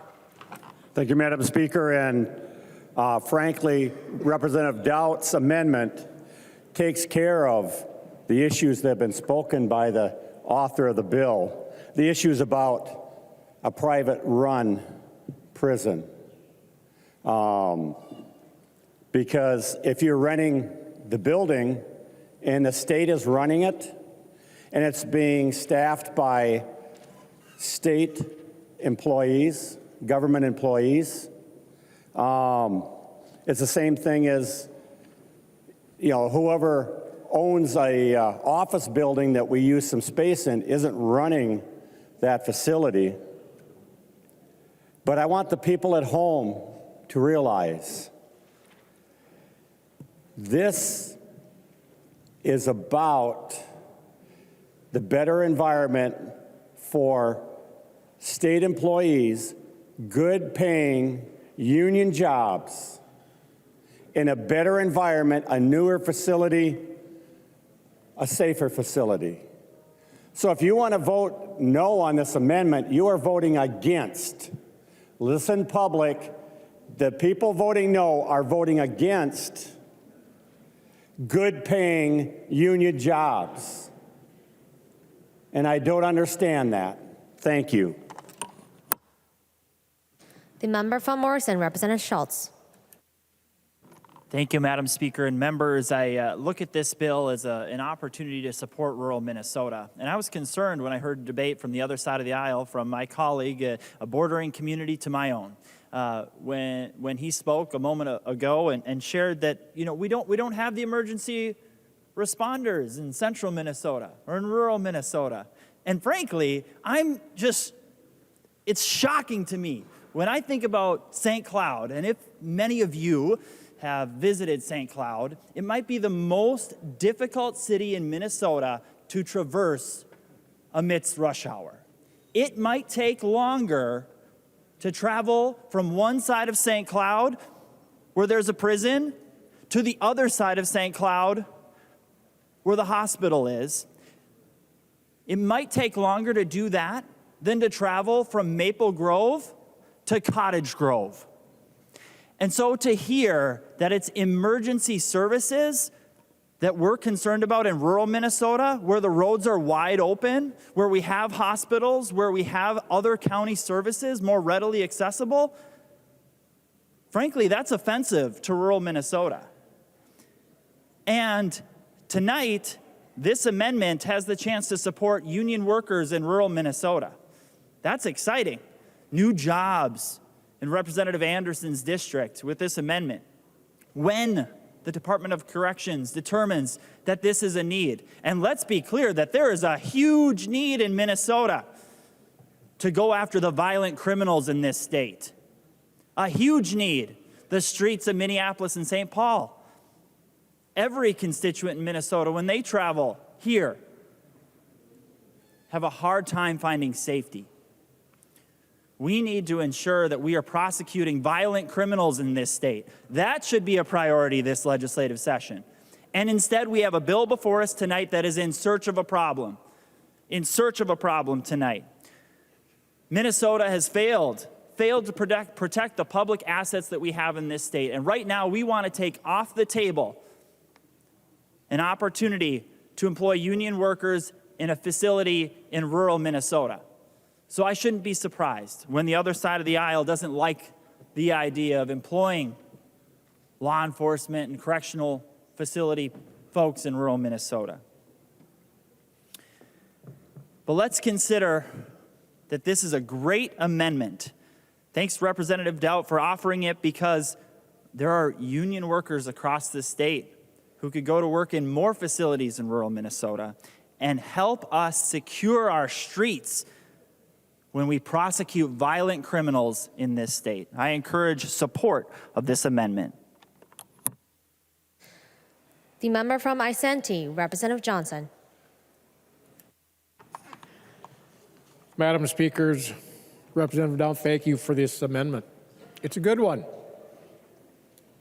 What I like about it says that the commissioner can lease, but the key part is staffs exclusively by public employees.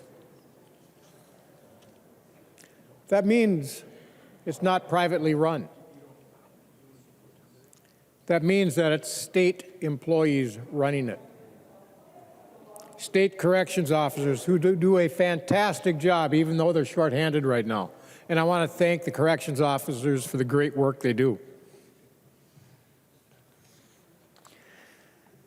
Now, I want to explain a little bit of our current situation in our Department of Corrections.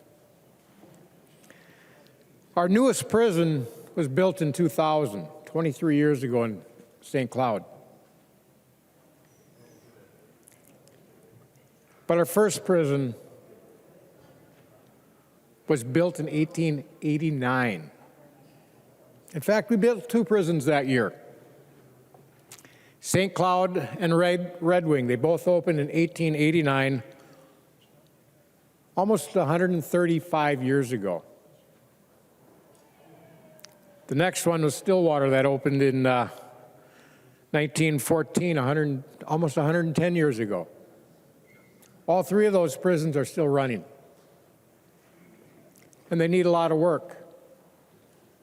In fact, I can't remember if it was St. Cloud or Red Wing. I believe it was St. Cloud, where part of the wall fell down, leaving a gaping hole in the prison.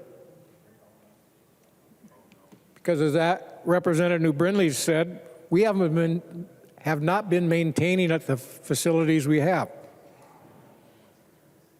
So, but with an option to lease, we could lease we happen to have a facility we could lease, but we don't have to do that one. But if another one opened up, we could actually lease a facility and shut one of these buildings down that's 135 years old. I know with Appleton they talk about it's outdated, it's not safe, it's just too much work to do. But I'll guarantee you this, it's a whole lot safer than a facility that was built in 1889. Much safer for the staff and much safer for the inmates that we are in charge of. Representative Wolgamott, if you had a bill that says this, you'd have 90% of the green votes on that board, maybe 100%. But unfortunately, you don't. And you don't want to take this language, which is important. We've heard other reasons about distance, how it's so far away. St. Cloud is the central receiving, where everybody that's placed under the Department of Corrections goes to first. Once there, they evaluate, look at the case, decide the threat level they are, decide if they have to go to the maximum security in Oak Park Heights, the closed security, or the minimum security. And then they send them out to whichever facility they want. Guess what? Appleton's closer than from St. Cloud than most of the other prisons. It's a shorter drive. Yes, is it farther from Minneapolis? Yeah. But it's not farther from central receiving in St. Cloud. And that, with the technology we have now, they can do virtual visits over the internet. They don't have to go in person. They can stay in contact with their families.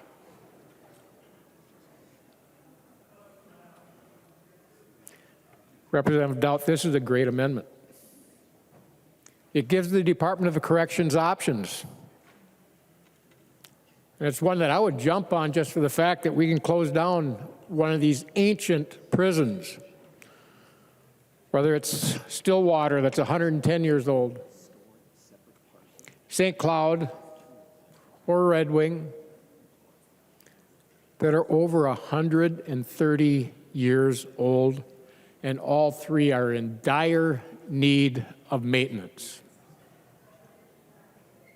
The amount of maintenance we should be doing on those 3 prisons, we could build a new one. Yet we have a facility that if we wanted to, we could use. We don't have to. I'm not saying we should. I'm not saying we shouldn't. But taking options off the table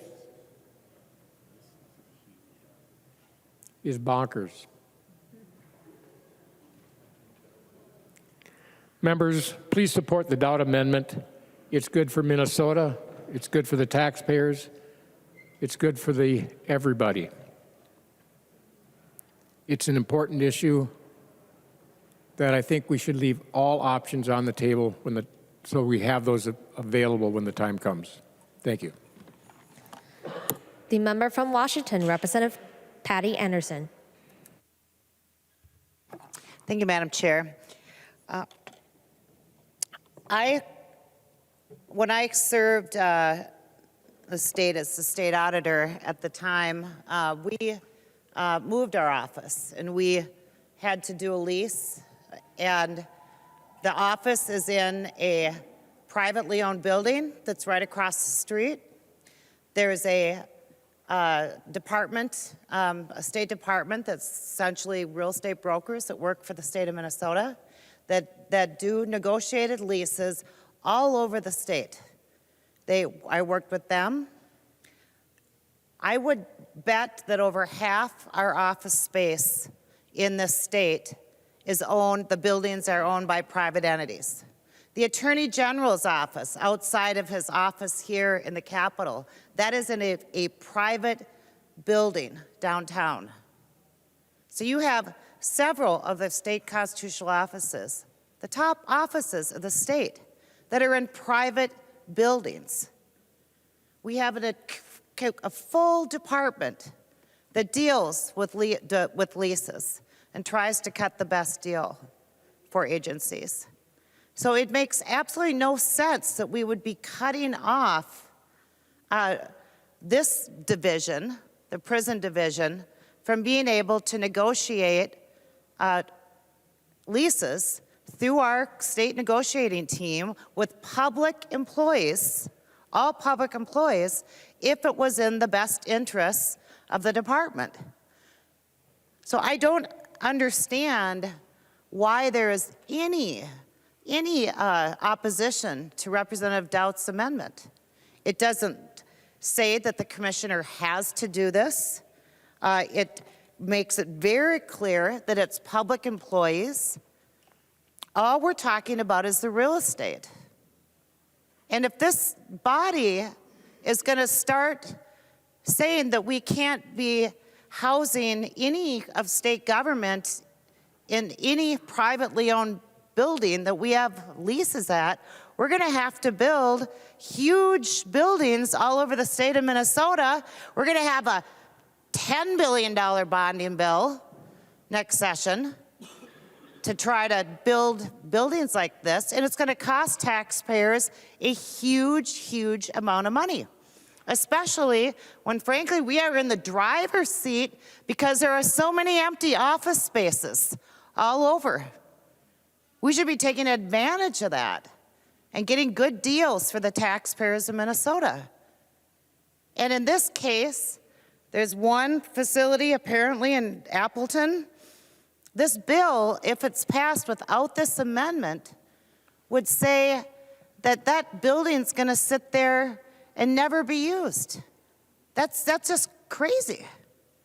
We could probably get a screaming deal on that if we leased it, because no one else is. What are you going to do? Turn it in? I don't know.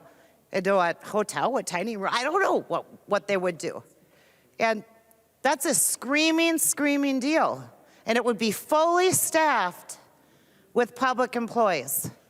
Great jobs for Minnesota. It doesn't harm anyone or anything. By not accepting this amendment, you are harming the Minnesota taxpayers. And you're starting something where a precedent where we're saying we can no longer lease private businesses in private buildings. That's the precedence that this would be starting. It's opening that door. And that makes absolutely no sense for the state, for any government entity, but certainly for the state of Minnesota that has offices and employees all across Minnesota. We have offices everywhere. And if we start forcing our agencies, forcing them, not even by option, but forcing our agencies to build buildings to house a few people or to house partial agencies somewhere, the cost of government is going to go way beyond the 30% increase in the size of government that's being proposed this session. We can't afford the 30% increase. We absolutely, can't afford even more. So we have to be fiscally responsible. It's not fiscally responsible to tie the hands of the commissioner and say you have to only use buildings that we have built, the public built, through bonding, because that's the only way they're going to get built future prisons, if they can never be privately owned. That's the only way this will happen. I want to just again remind the body that the Dowd Amendment is only talking about allowing the commissioner. It says they may house inmates in a privately owned facility that we lease. But again, they're staffed exclusively with public employees. So this is about giving the commissioner the ability to lease space if they want. If this doesn't go on, you're telling the commissioner the only way that they can house any prisoners is if we build new prisons. That's the only way it can happen. And that will only happen through a huge, huge bonding bill. Huge bonding bill. Which we only do apparently every couple of years recently around here. But it really, really ties the hands of your agency staff. And right now, and for the last 10 years, the agencies have been run by the DFL side of the aisle. The commissioners have been appointed by DFL governors. These are people that I would believe the DFL trusts and supports and believes in their judgment. But without this Dowd Amendment, you are saying that you don't trust in the judgment of your own commissioner.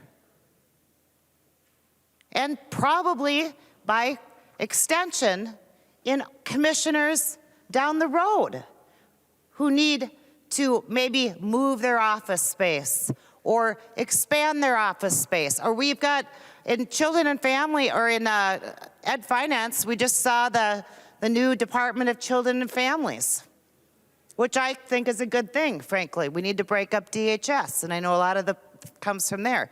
I don't know what the plan is there, but this precedence sort of says, hey, the new Commissioner of Children and Families, that you will have to build a new building that's publicly owned. You couldn't go into, I'm not sure, I suspect that the MDE building is a private building. I don't know if anyone knows, but the one up in Roseville, that was something else before it was the Education Department. So you couldn't be in there.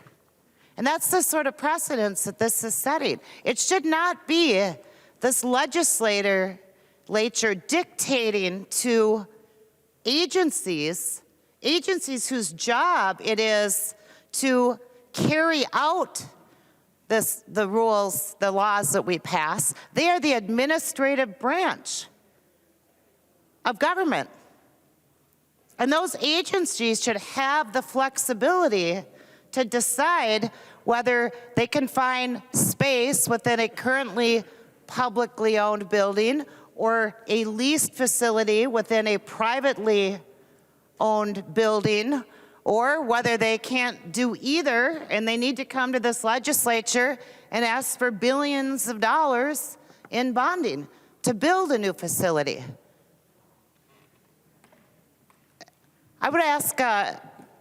Representative Novotny, if you would stand for a question. He will yield. Representative Anderson. Thank you, Representative Novotny. I don't serve on public safety or any of those committees. Do you have any ballpark as to what a prison facility of this size would cost to build? Representative Novotny. Thank you, Representative Anderson. We do have numbers for what they were talking about and correcting the things that we needed to fix at the Appleton facility. We haven't built a prison that I know of since up by Moose Lake.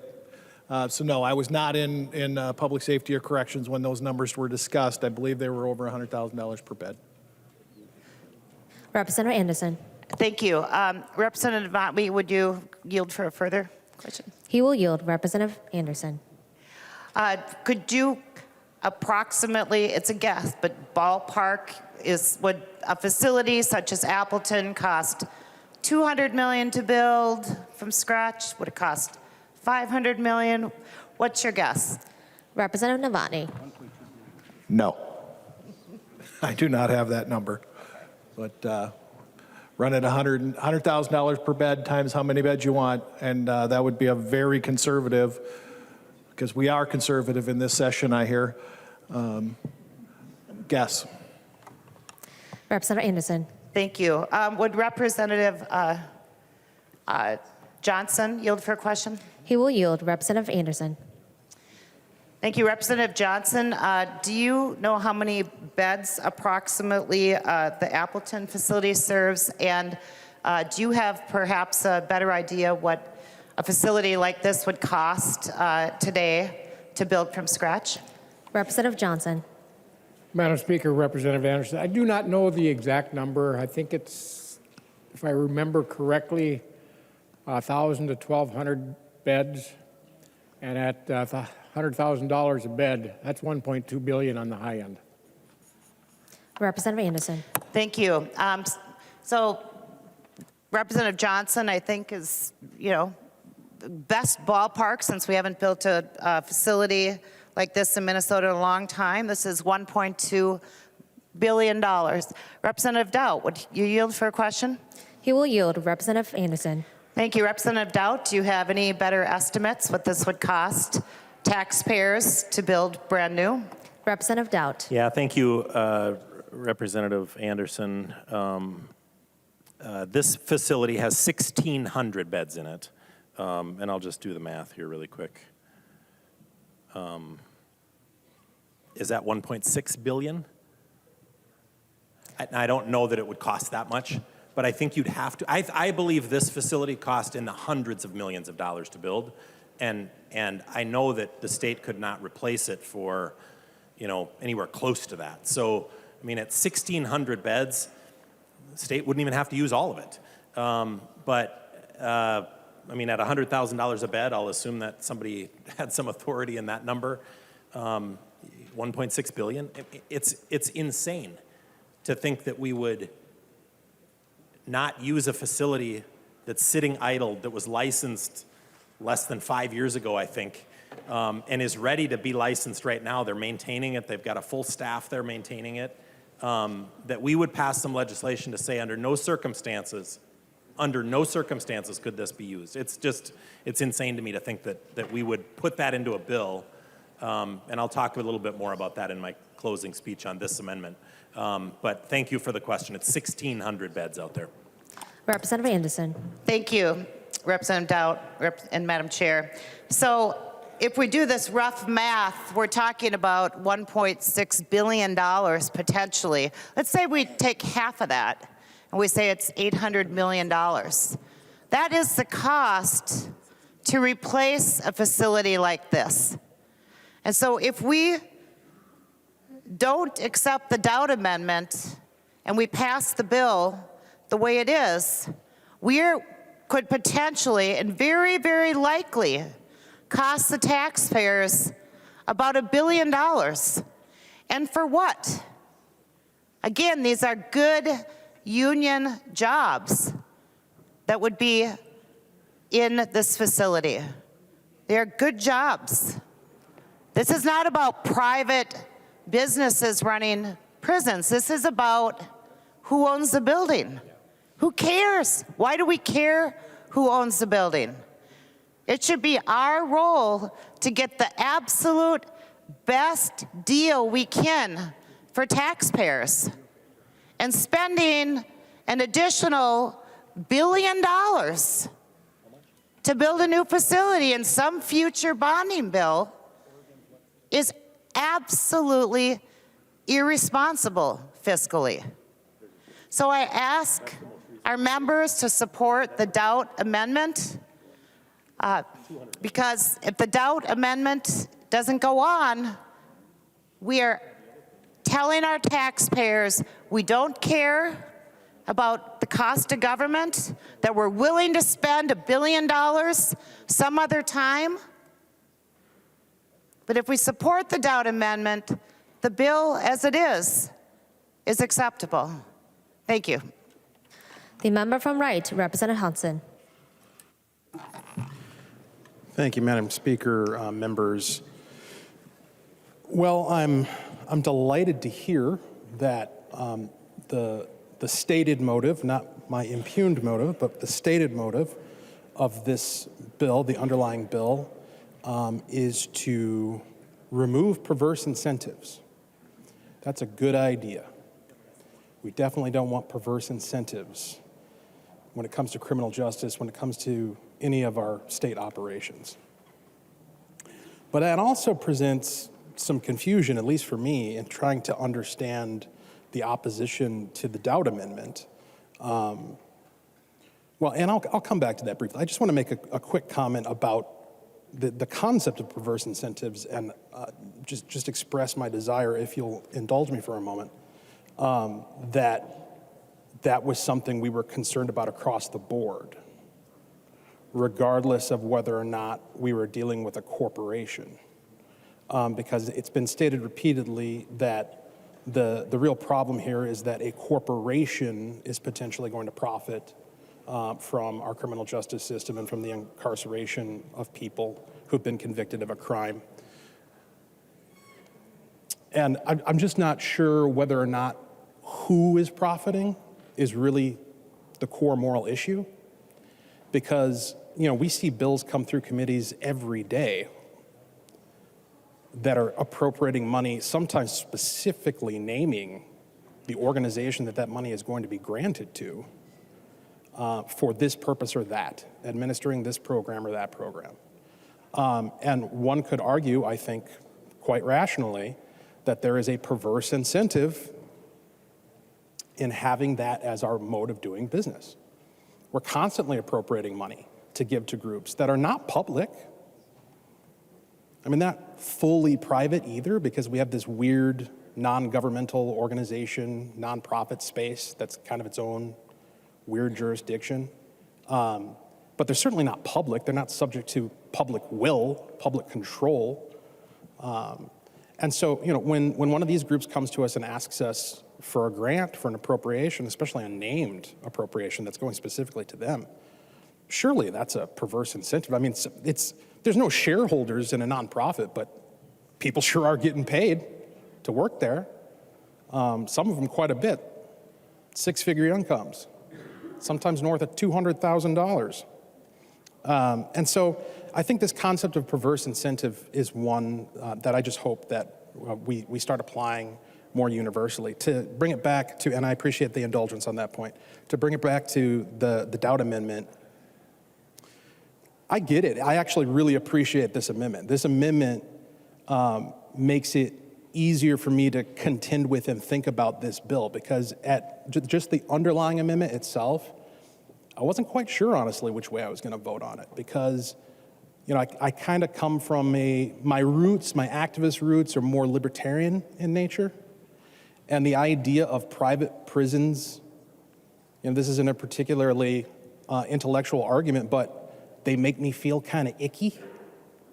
The idea that we're going to arrest people and convict them and then turn them over to some guys who aren't officers of the state.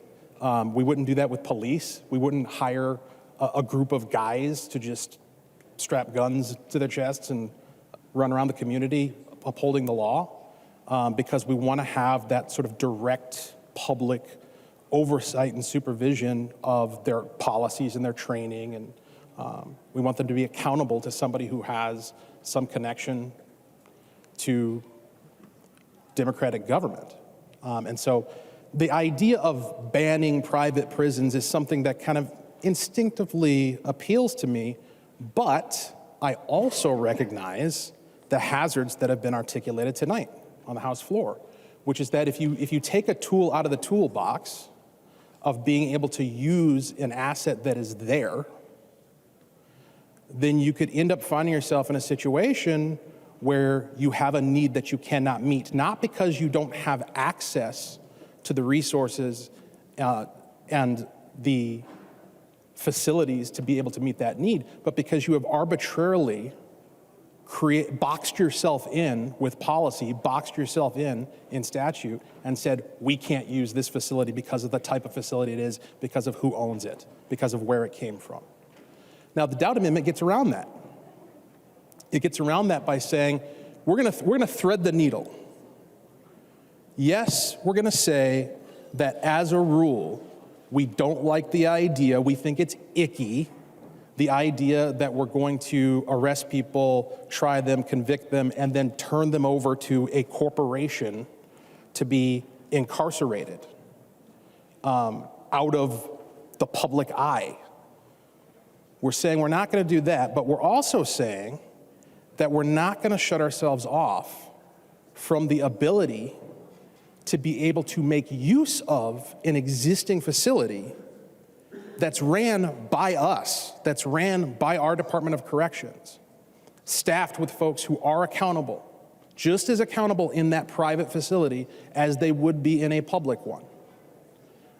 It removes and as far as perverse incentive is concerned, I'm not sure where that would connect in this scenario, because whatever company owns the private facility, let's talk about Appleton, for instance, they have no influence over how many people get arrested, how many people get convicted, how many people get sentenced and sent to a facility that we're leasing. If we're leasing it for our purposes, for correction purposes, then the extent to which it gets used is going to be determined in exactly the same way that we determine whether or not somebody goes to a public prison. So the Dowd Amendment addresses the concern of perverse incentive. It provides flexibility for the state to be able to make intelligent, rational, fiscally responsible decisions. I mean, we're kind of ticking off all the boxes of reasons why you would oppose this amendment. I'm really not left with much in terms of understanding why you wouldn't want to go with the Dowd Amendment. So I would suggest and encourage you to support it. Thank you. The member from Clay, Representative Joy.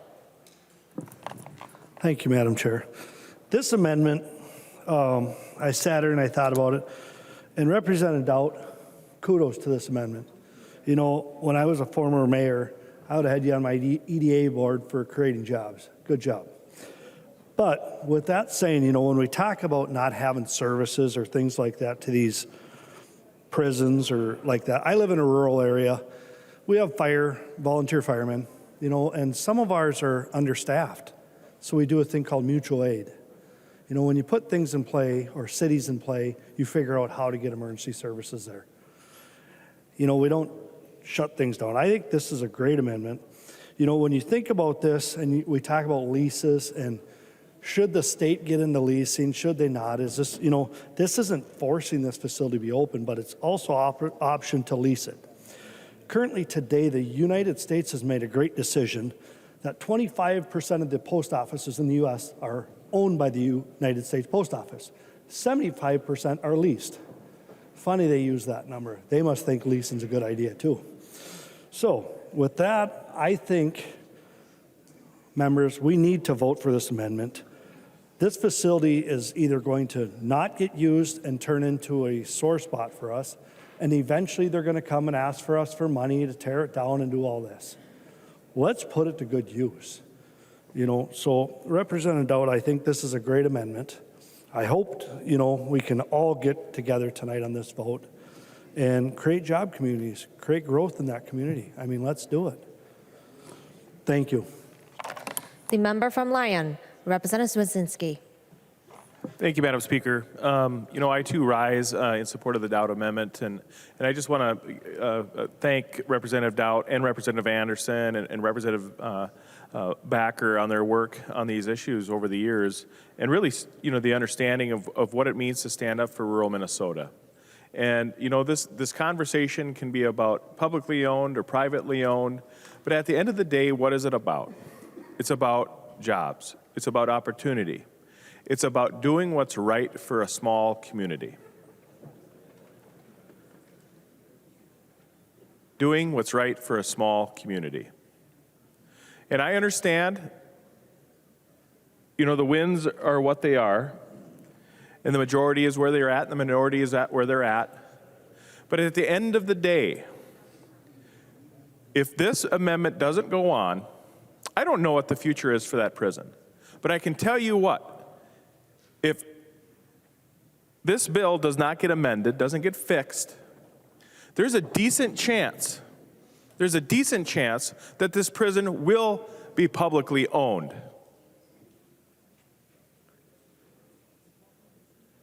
Because if you're a private business and you can't afford the taxes, if you're a private individual that can't afford the inflation that this president has bestowed upon our great country, it's called jingle mail.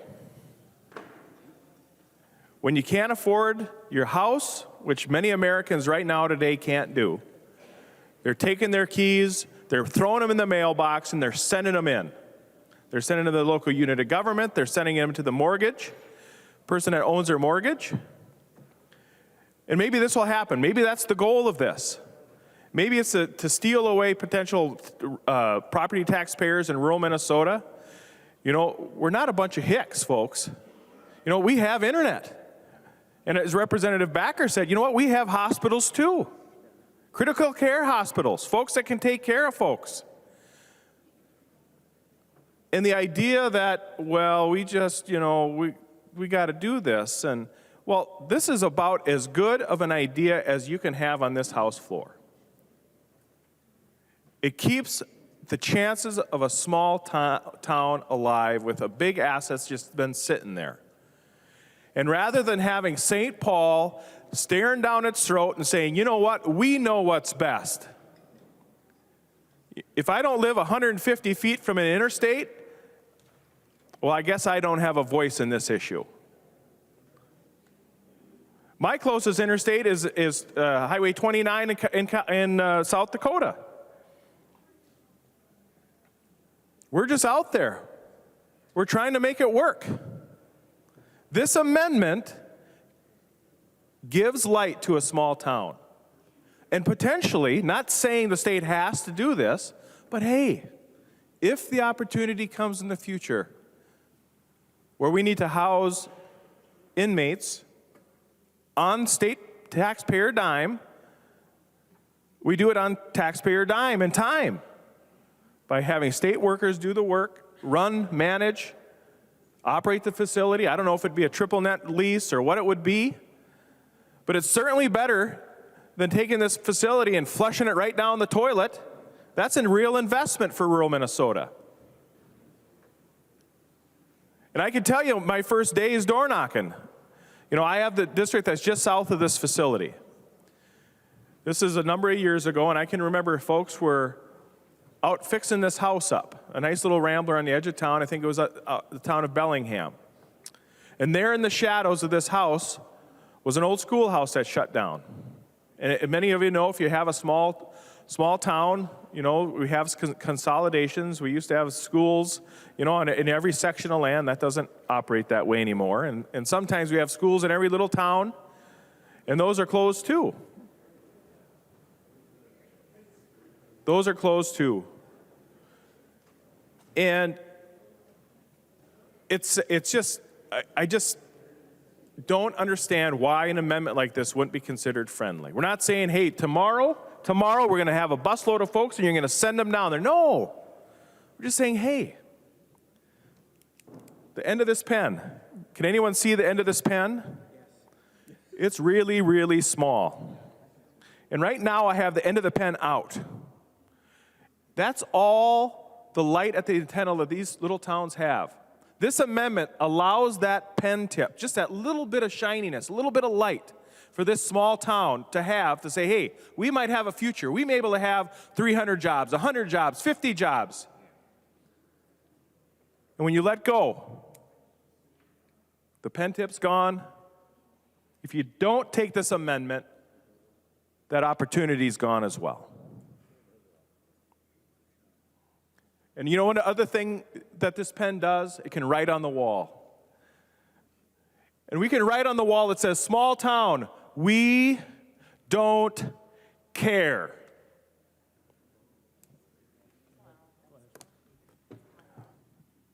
Adopt this amendment, members. Stand up for a town that's not within 150 feet of an interstate. Give us an opportunity to create jobs in rural Minnesota. We're not saying you have to.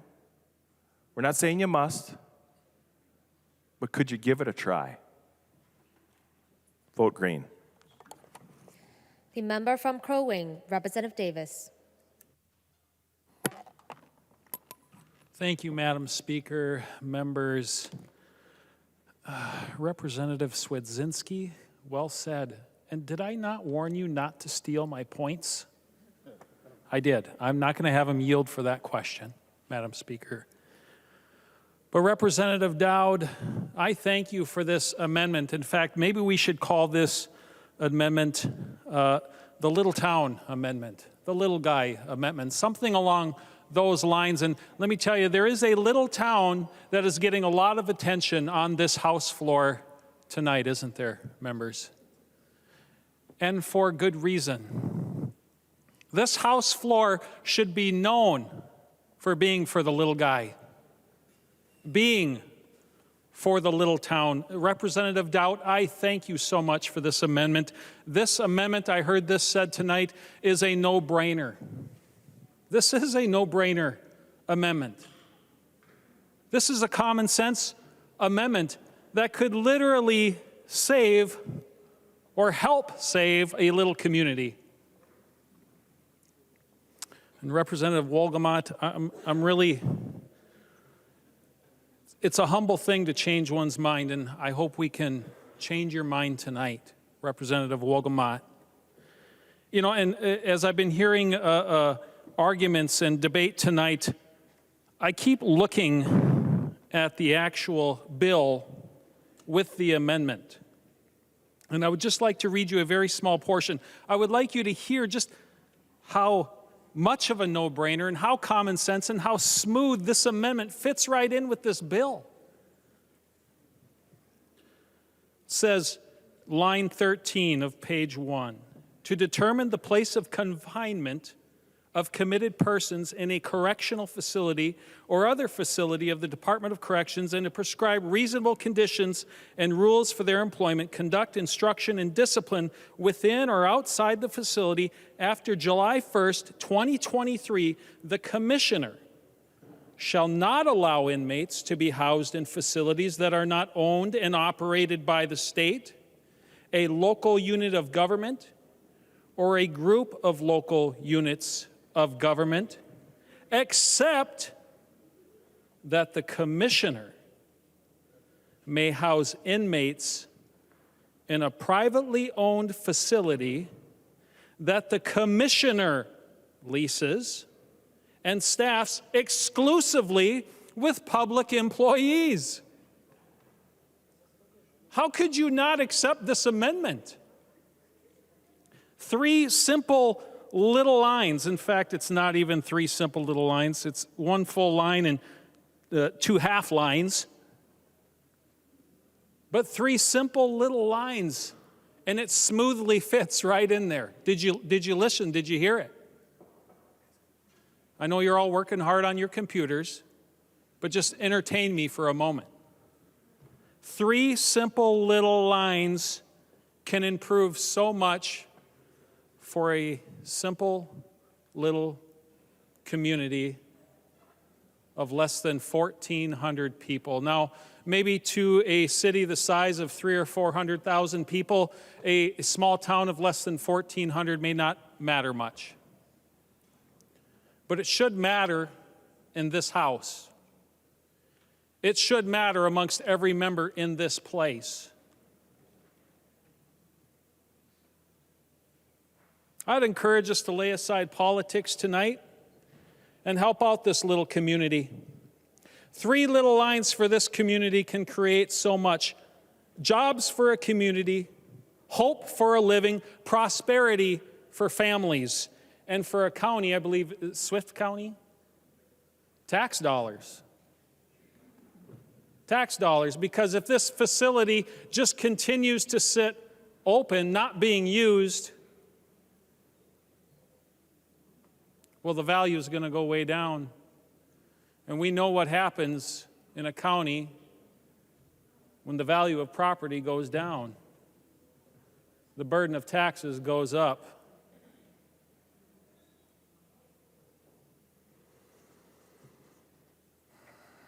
This could be a bright spot for us, for the entire House tonight, and a bright spot for an entire community, a bright spot for rural Minnesota. Let's give them a chance. This community of 1,400 people matters to me tonight, and I believe it matters to many of you. And again, you may be sitting here, oh, come on, this isn't going to help this community.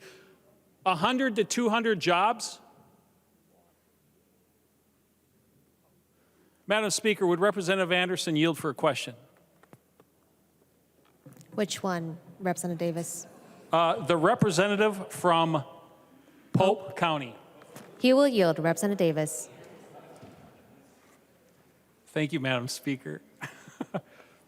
Representative Anderson, in your estimation, just give us a ballpark figure. How many jobs could this produce for this community? Representative Anderson. Thank you, Madam Speaker.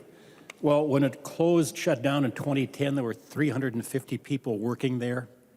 Again, just a huge economic impact for the Appleton and Swift County area. Representative Davis. Thank you for that, Representative Anderson from Pope County. 320 jobs. 350, thank you. 350 jobs. Sorry, you're sitting to my left. This is my good ear over here. I was thinking 100 to 200, somewhere in that ballpark, but 350 jobs. I got to tell you, 350 jobs means a lot to a community of 1,400 people.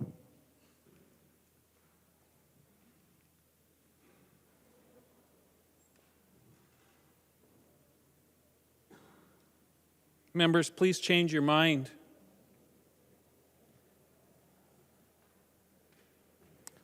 You know, prisoners are never going to go away, unfortunately. They're just not. Whenever we have rules for society, there's always going to be people to break them. History teaches us that problem is not going away. I mean, unless we outlaw crime. Oh, I shouldn't have said that, huh?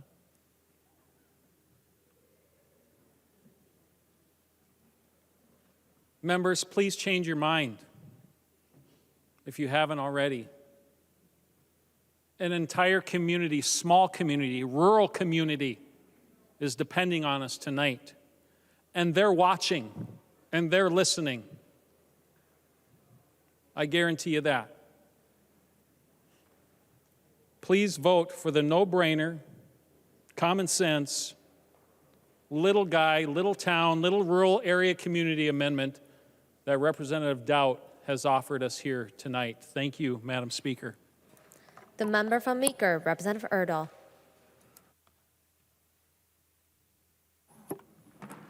Thank you, Madam Speaker and members. You know, over the years, I've spent a fair amount of time in Appleton, sporting events. They had a TV station there, public television. They lost that. And the town needs a boost. It needs some help. Closing the prison took away all those jobs. They've had other job losses, population decline. The Dowd Amendment authorizes a privately owned facility to be operated by public employees.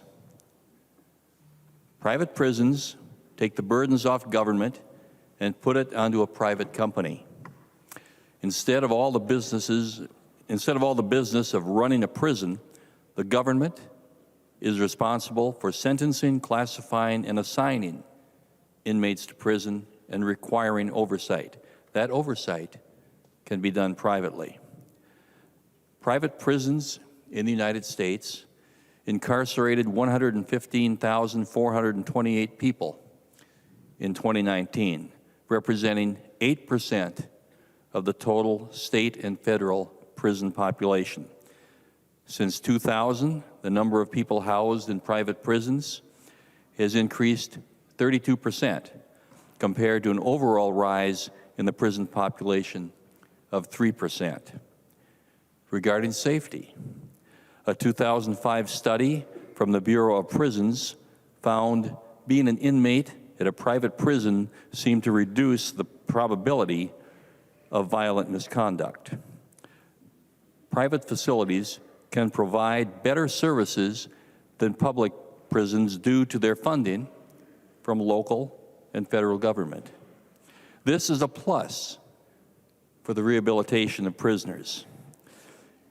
In rural Minnesota, the Appleton area needs an economic boost that using the prison in Appleton could provide. Western Minnesota is losing population, losing jobs. Our schools there are suffering.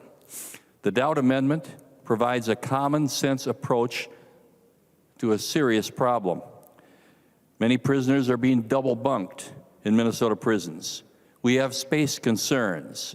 Using the prison in Appleton would promote safety and economic growth that is badly needed. Private facilities can provide better services in public prisons. This is a good, common sense amendment. You should vote green to help out, again, a small town and to help out a whole section of Minnesota that really needs a helping hand. Vote green. The member from St. Louis, Representative Zeleznikar. Thank you, Madam Speaker. And I rise in support of the Dowd Amendment. I think as House leaders, it's important that we remember to keep all tools in the toolbox. 1992 may seem like a long time ago, and while I wasn't a House of Representative at that point, I do remember the year quite well. I was married that year. So while it may be a long time to many to be married for 30 years, I don't think it's a very old building.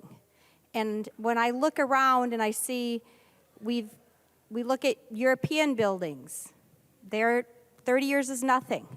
So I ask myself, why would we not consider leaving all options on the table in the state of Minnesota? We're proposing at this very time to renovate the state office building. That was built in 1931.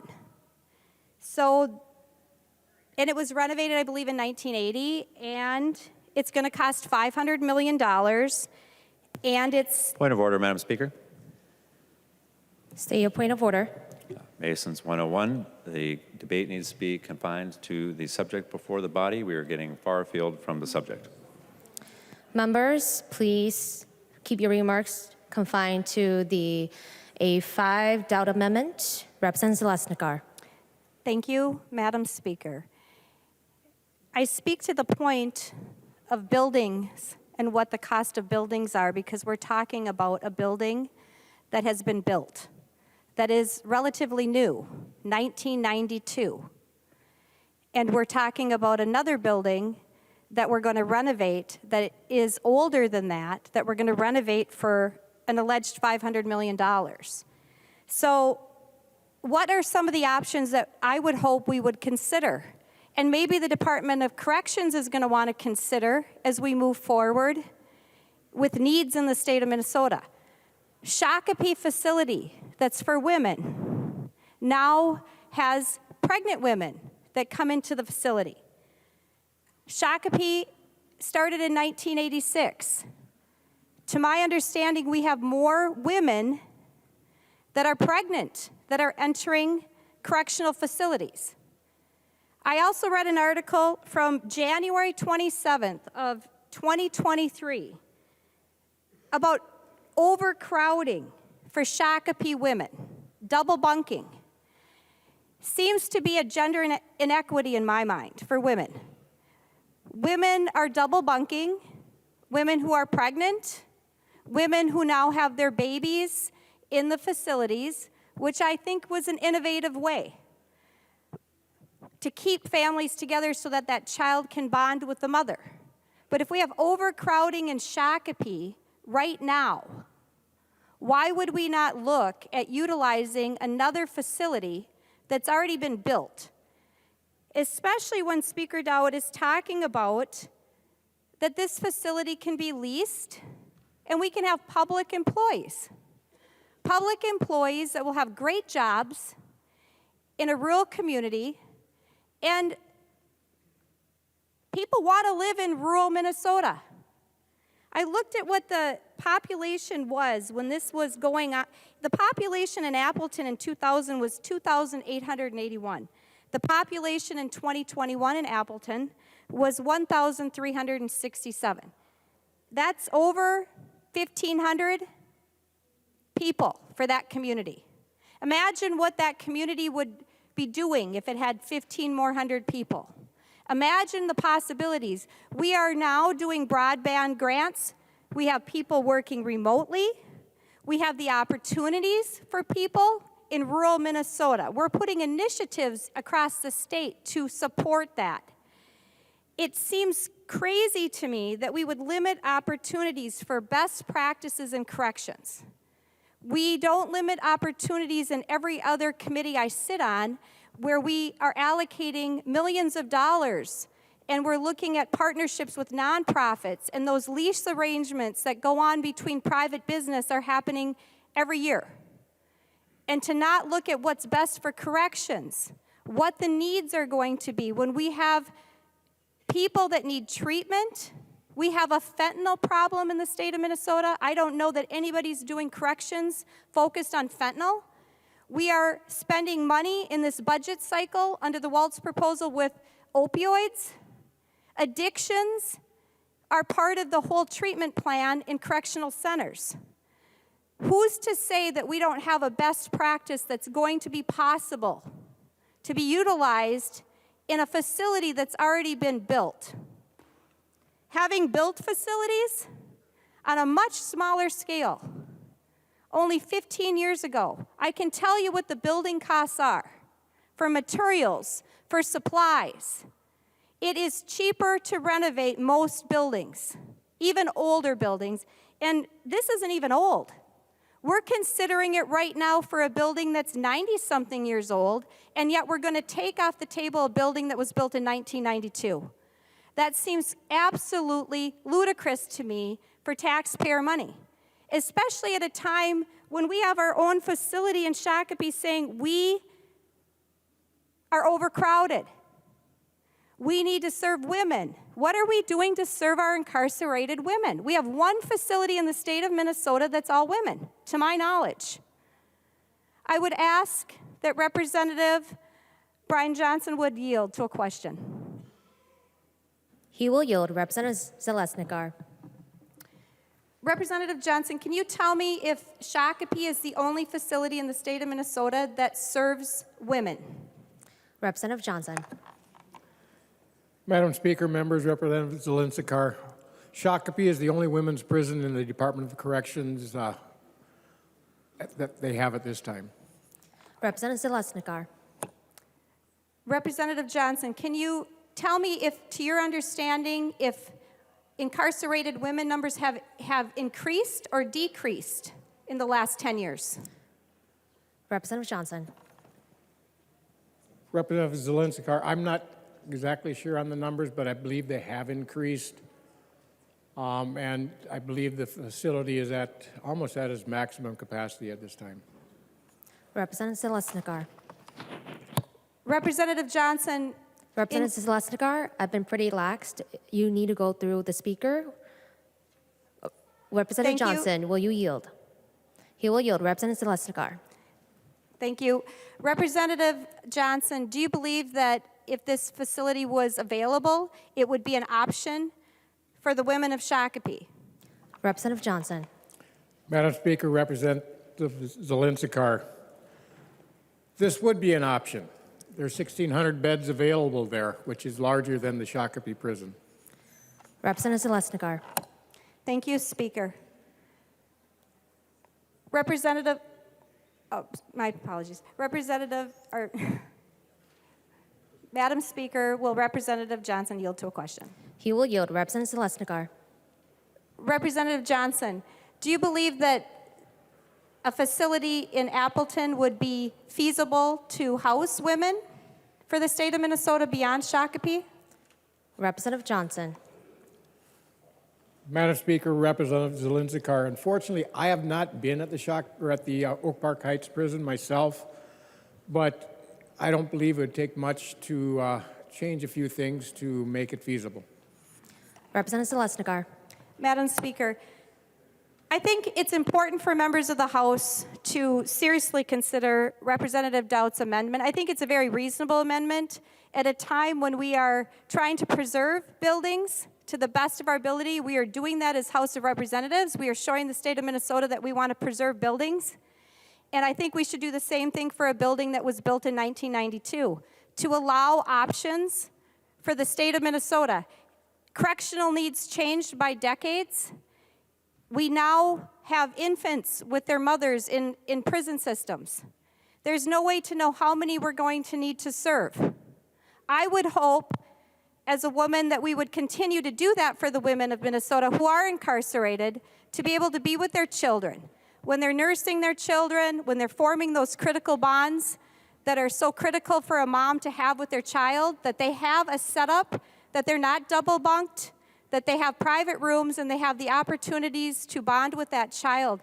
I think this setting is a perfect facility that allows for an opportunity that shouldn't be taken off the table.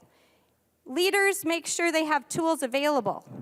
And once you eliminate that, there's also consequences to having a much more costly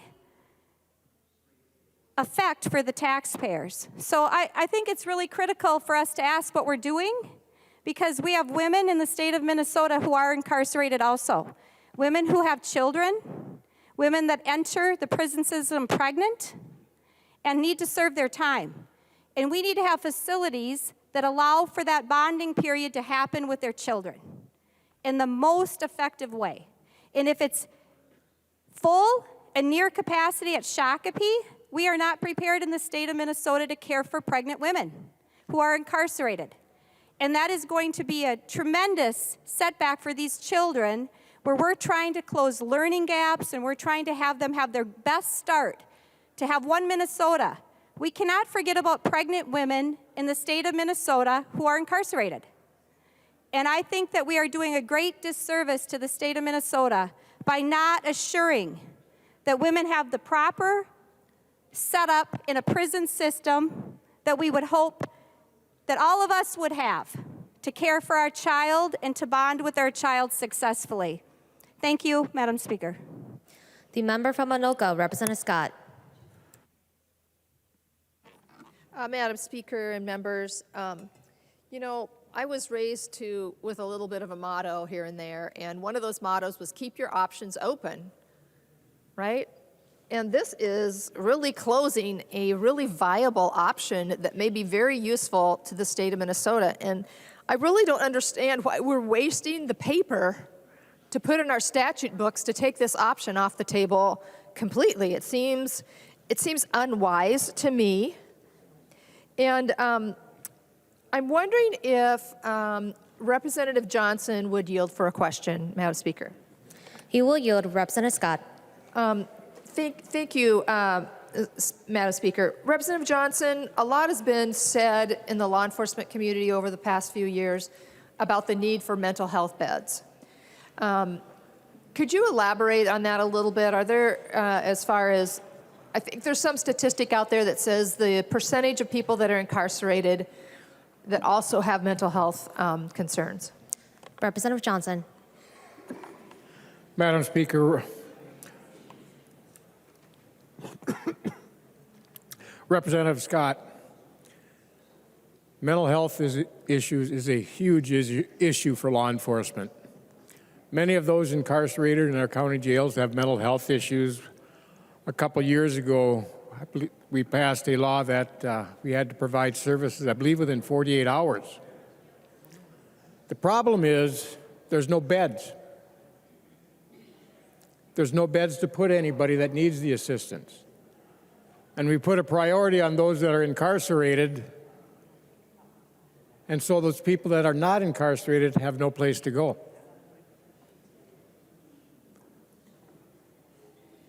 Department of Human Services has shut down many of the beds we used to use. They're not available anymore. Part of the problem is illegal narcotics. We have a lot of people that are on drugs, and if you look at the side effects of those narcotics, whether it's meth, whether it's heroin, whether it's fentanyl, one of the side effects is mental health issues. Now, some had the mental health issues before they started the drugs, but the drugs enhanced and started and caused many mental health issues. We can work and fix the addiction issues much easier than we can fix the mental health issues, because it takes much longer for the brain to heal. Now, because of those issues, our county jails are filled, or were filled until COVID hit, and they're getting back to being filled up again. We don't have the backlog in the court systems from COVID shutdown. But we have the other issue where these people on narcotics and their mental health issues, because they have other issues, some are homeless, some are kicked out of their houses because of the problems they're causing in the home, because of the problems they caused. They might have restraining orders where they can't go back to their home. Now these people are out committing more crimes, burglaries, thefts, narcotic sales. But we don't have a place to bring the people. Our beds that we have, our medical beds that we have in St. Peter, they're filled. So those that are incarcerated in our state system doesn't have a place to go because the mental health beds are already filled. We need a larger facility for the mental health issues so we can treat those people. Not just at the state level, but those incarcerated at our county jails. We need to start looking at a facility where we can house both, give them the treatment they need, give them the services they need, getting them the help they need. But with the doubt amendment, if this body comes up with the funding to do that, and we have plenty of money to do that right now, the 39% increase in the budget that is proposed by the governor and by the target agreements by this body and the other body, we have the money to do that.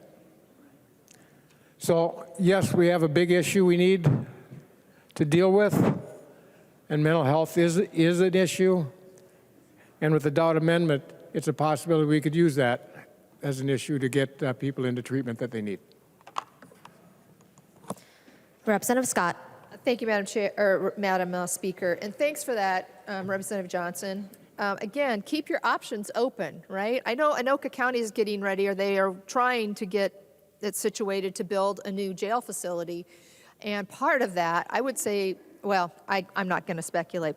A large portion of the expense of that is to make the facility in a way that they can treat the entire inmate, meaning their mental health and so forth, because it is such a big problem that those in the corrections and in law enforcement face each and every day. So again, this is a situation where, thank you, Representative Dowd, because you're keeping the options open. You can staff it with government employees, but let's keep our options open. We don't need to be taking things off the table. It's really meaningless to do this. So let's keep our options open. Vote green on the Dowd amendment. The member from Isanti, Representative Dowd. Thank you, Madam Speaker, and thank you, members, for the vigorous debate on this issue. Before I forget, I'd like to request a roll call, Madam Speaker. Roll call being requested. Seeing 50 hands, there will be roll call. Representative Dowd. Thank you, Madam Speaker, and members. You know, sometimes we try to drag things out a little bit on the floor, and I don't want you to think for 1 second that this is one of those times. And laughter was not the appropriate thing at that time, because as I have sat here, I have got angrier and angrier about this bill.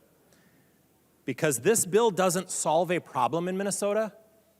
This bill goes after one little town in one member's district. One member. And by the way, if this bill becomes law or doesn't, there's probably not ever going to be a private prison in the state of Minnesota. We don't need this bill to accomplish that. But I'm going to walk you through some of the facts of this so that you can see why we're passionate about this. When one of your members goes after so personally one of ours and their little town, it does make people angry. This place that we serve in, I don't know where Frank Hornstein is, but he says, he loves when I give the speech and I say, look up and look at this beautiful room that we all have the honor to serve in. And we represent Minnesotans. They send us here to do their work, and this is the beautiful place that we get to work in. And I think out of respect for them, we should treat each other a little more respectfully. I will tell you that this is one of the more personal things that I have seen on the House floor in my time here in the legislature. And there have been some. I've probably participated in some of them. But at some point, we all have to agree to do a little better and treat each other a little better, or this place is going to continue to be circling the drain of the toilet. And I think that's what Minnesotans think about politics in this state right now. Would Representative Zalesnikar yield for a question? She will yield. Representative Dowd.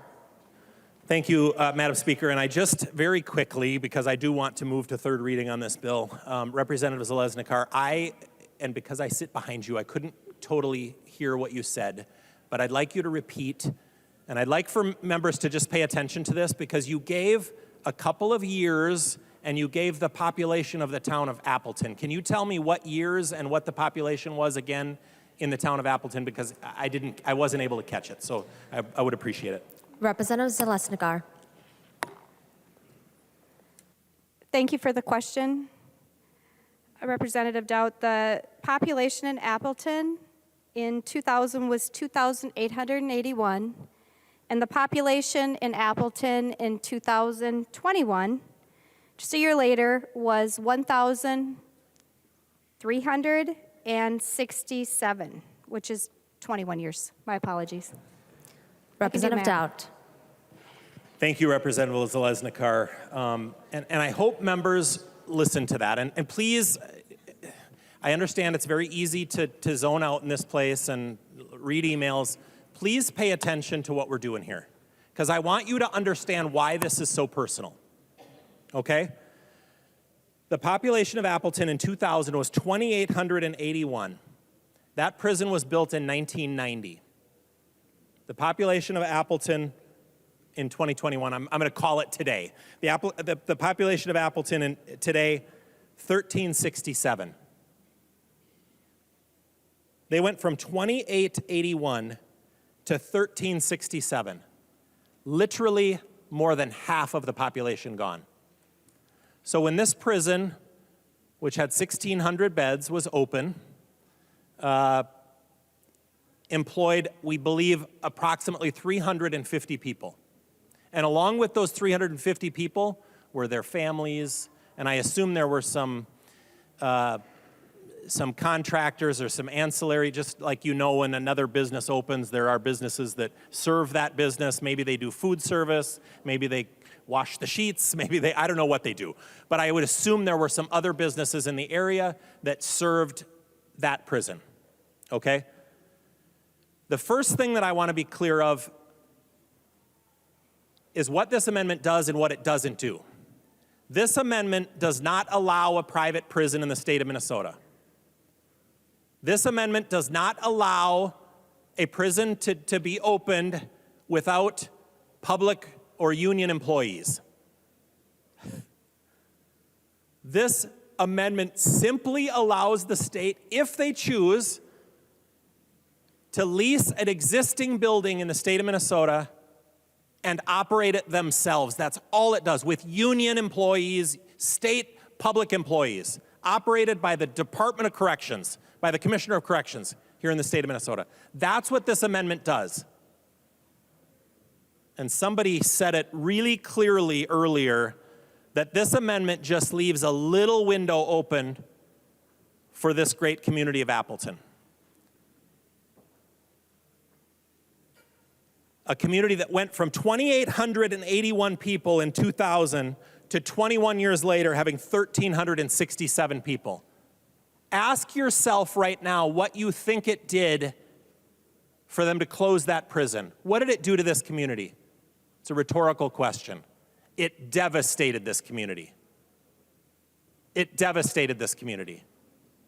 And this community is holding on to a little hope, just a little bit of hope that maybe someday the state would want to use this prison and operate it.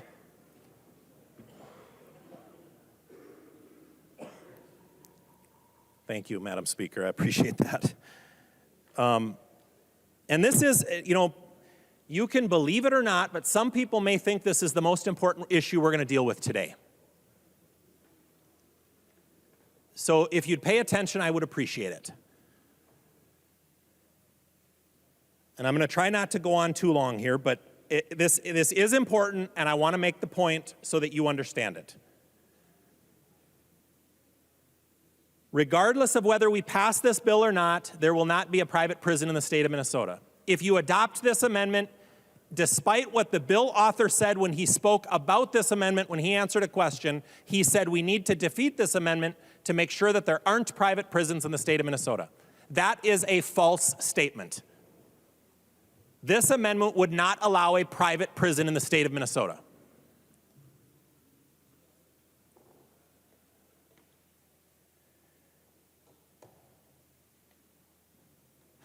But what this bill does to this little community is the most shameful and personal thing that I think I've seen here on the House floor.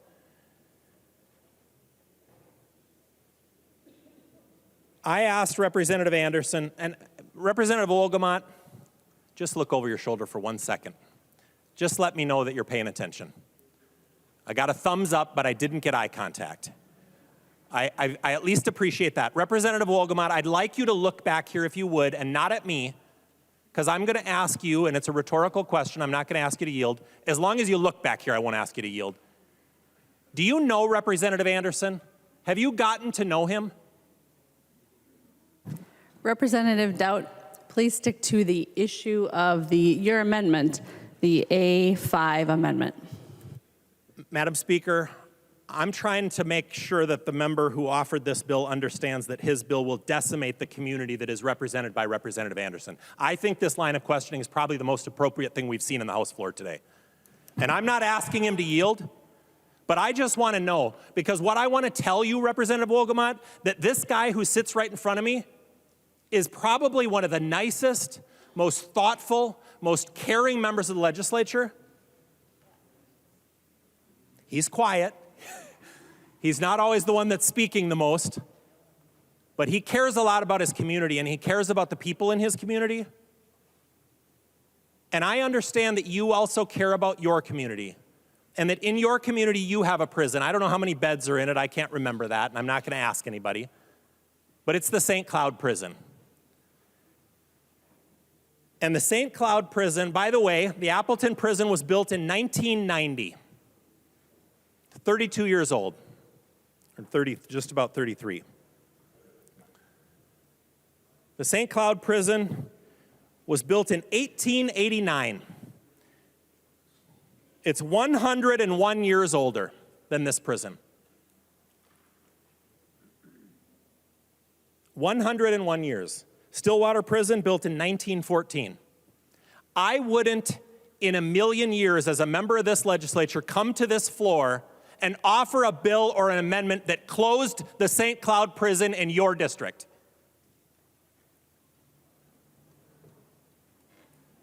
And you know why I wouldn't do that? Because that's personal. That devastates a community like Appleton when you do something like this. And by the way, the worst part of this is you're doing it for no reason. There's no threat of a private prison. There's no threat of this prison reopening right now. All I'm trying to do, and all Representative Anderson's trying to do, is give one little glimmer of hope that maybe it could. And Representative Wolgamott, I want you to understand that that's what you are doing to his community in this bill. That's what this bill does to this community.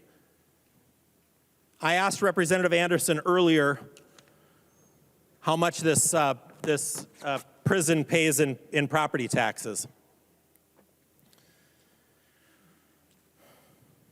In the last 5 years, the average amount of property taxes paid by this facility, the average per year, $804,000. $804,000. Some of that goes to the county, some goes to the school district, we all know how that works, right? Those of you on the property tax committee probably understand it a little better than others. Some goes to the city. The city of Appleton, we had a little conversation here earlier. The city of Appleton gets approximately, pay attention, the city of Appleton, this little city with 1,300 residents, gets approximately 30% of their tax revenue from this facility. 30%. Representative Wolgamott, do you know what happens when you pass this bill into law and you take away that little glimmer of hope that maybe someday this could be used against? And whoever owns that prison right now is going to go right to the county assessor and say, you know what? They just passed a law that made this facility useless. And by the way, we'd like a reduction in our assessed value. And they will get it. And you, by passing this bill, are going to take away 30% of the tax revenue from Paul Anderson's little town. A town that you've already taken half the population from. You heard the term kick them while they're down? Or poke the bear? Representative Wolgamott, I would never in a million years question your motives. But I can't believe that somebody at home wouldn't think that you're trying to promote your 1889 prison and save that when there is zero threat of that prison closing and zero threat of this one opening. But you've got to pass this bill just to show those people that you're working for them here. And of course, I would never say that, but my guess is that people at home might think that on their own. And I wouldn't want you to fall into that situation.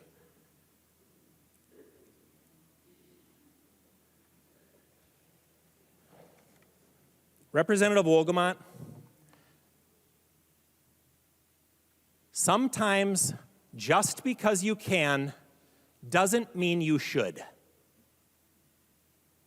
And I have a feeling that people here in this chamber are going to remember today what you are doing to the 1,300 people in probably the best and most respected member of this legislature's district, Representative Paul Anderson.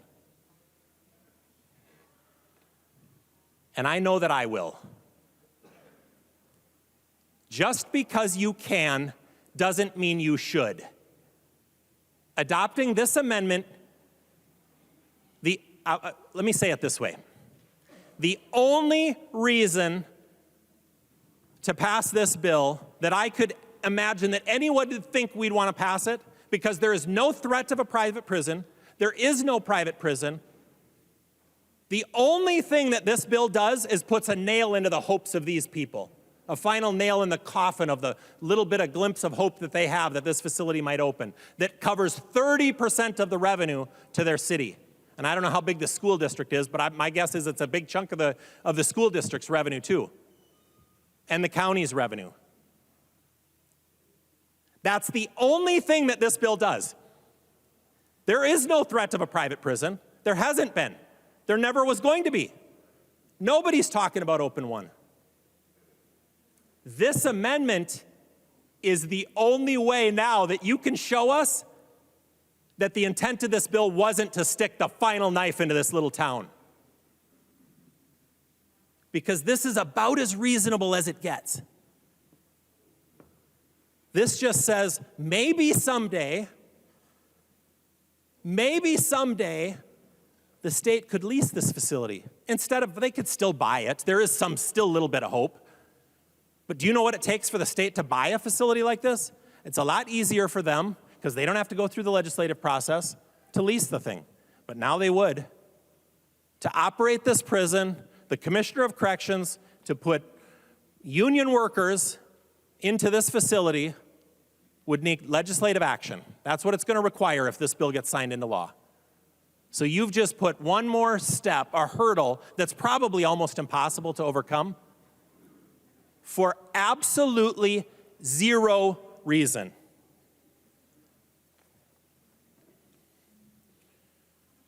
I just can't tell you how disappointed I am in the very personal, direct attack on this little community. It's the only thing that this bill does. And I'm going to tell you, Representative Wolgamott, that your community and your prison, which is under no threat, is not more important than Paul Anderson's 1,300 residents in that little town. Representative Dowd, if you can debate the content of the bill and not go to motives, whether directly or indirectly, skating on the line, going over the line, coming back. So if we could just stick to the content of the amendment to the bill and the reasons for that. Representative Dowd. Thank you, Madam Speaker.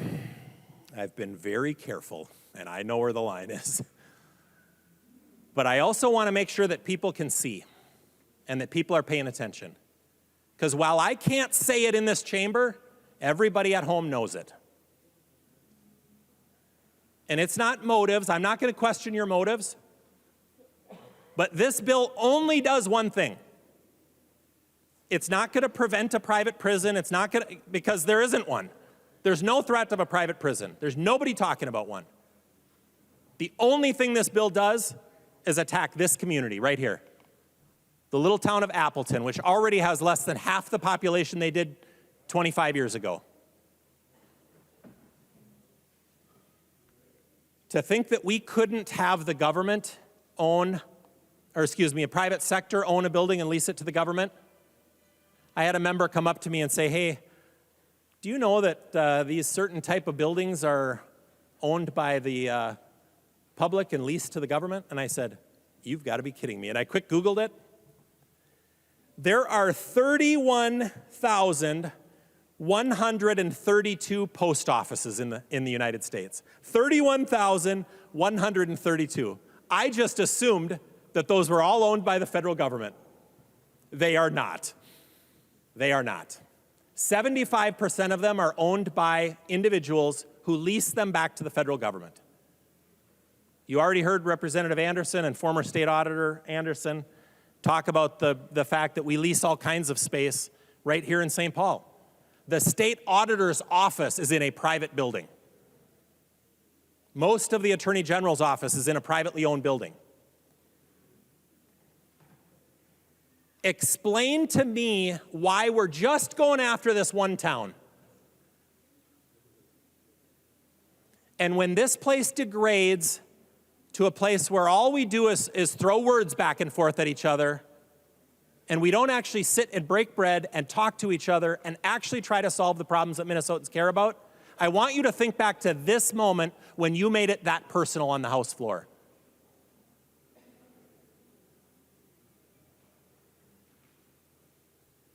So members and Representative Wolgamott, take this amendment. I couldn't have written a more reasonable amendment.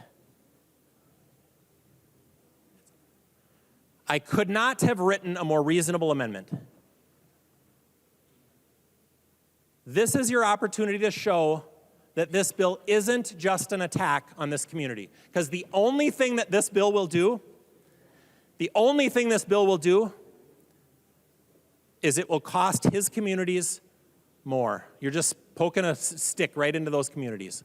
The only thing it will do when you take away all the options for that facility is the company that owns it's going to go right to the county assessor and say, hey, reduce the valuation of the building. The state just passed a law saying we can't use it ever. And the assessor is going to say, well, you're right. And his little communities are going to lose tax revenue. I'm not asking you to run a private prison. I'm not advocating for a private prison. I'm not even having a debate about whether private prisons are good or bad. I'm just saying, don't make this so personal and don't put a nail in the coffin of the hopes of this little community.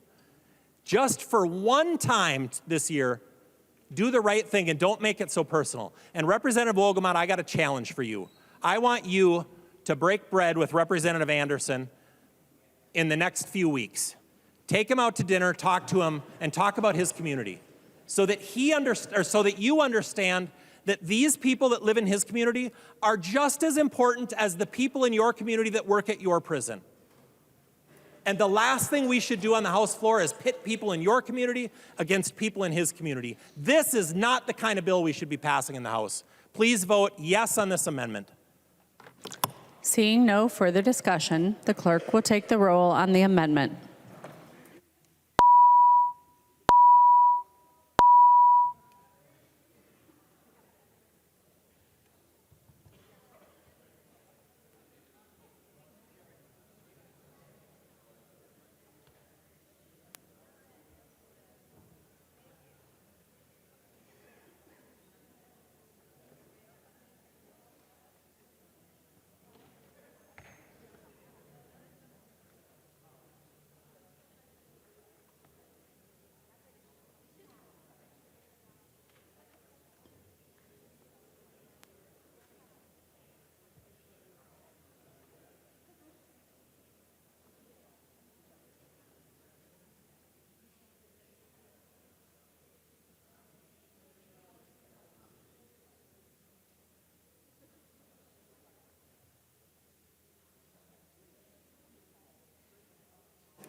Will the clerk please call the names of the members who are voting remotely?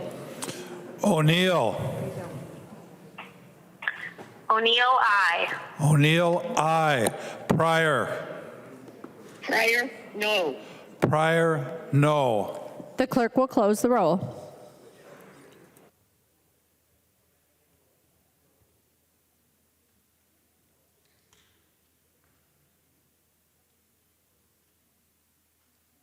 There being 63 ayes and 69 nays, the motion does not prevail. The amendment is not adopted. There are no further amendments at the desk. The clerk will give the bill its third reading. Third reading, House File number 1200, as amended. Third reading as amended.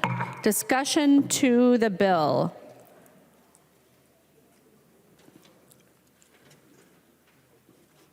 The member from Hennepin, Representative Nadeau. Thank you, Madam Chair.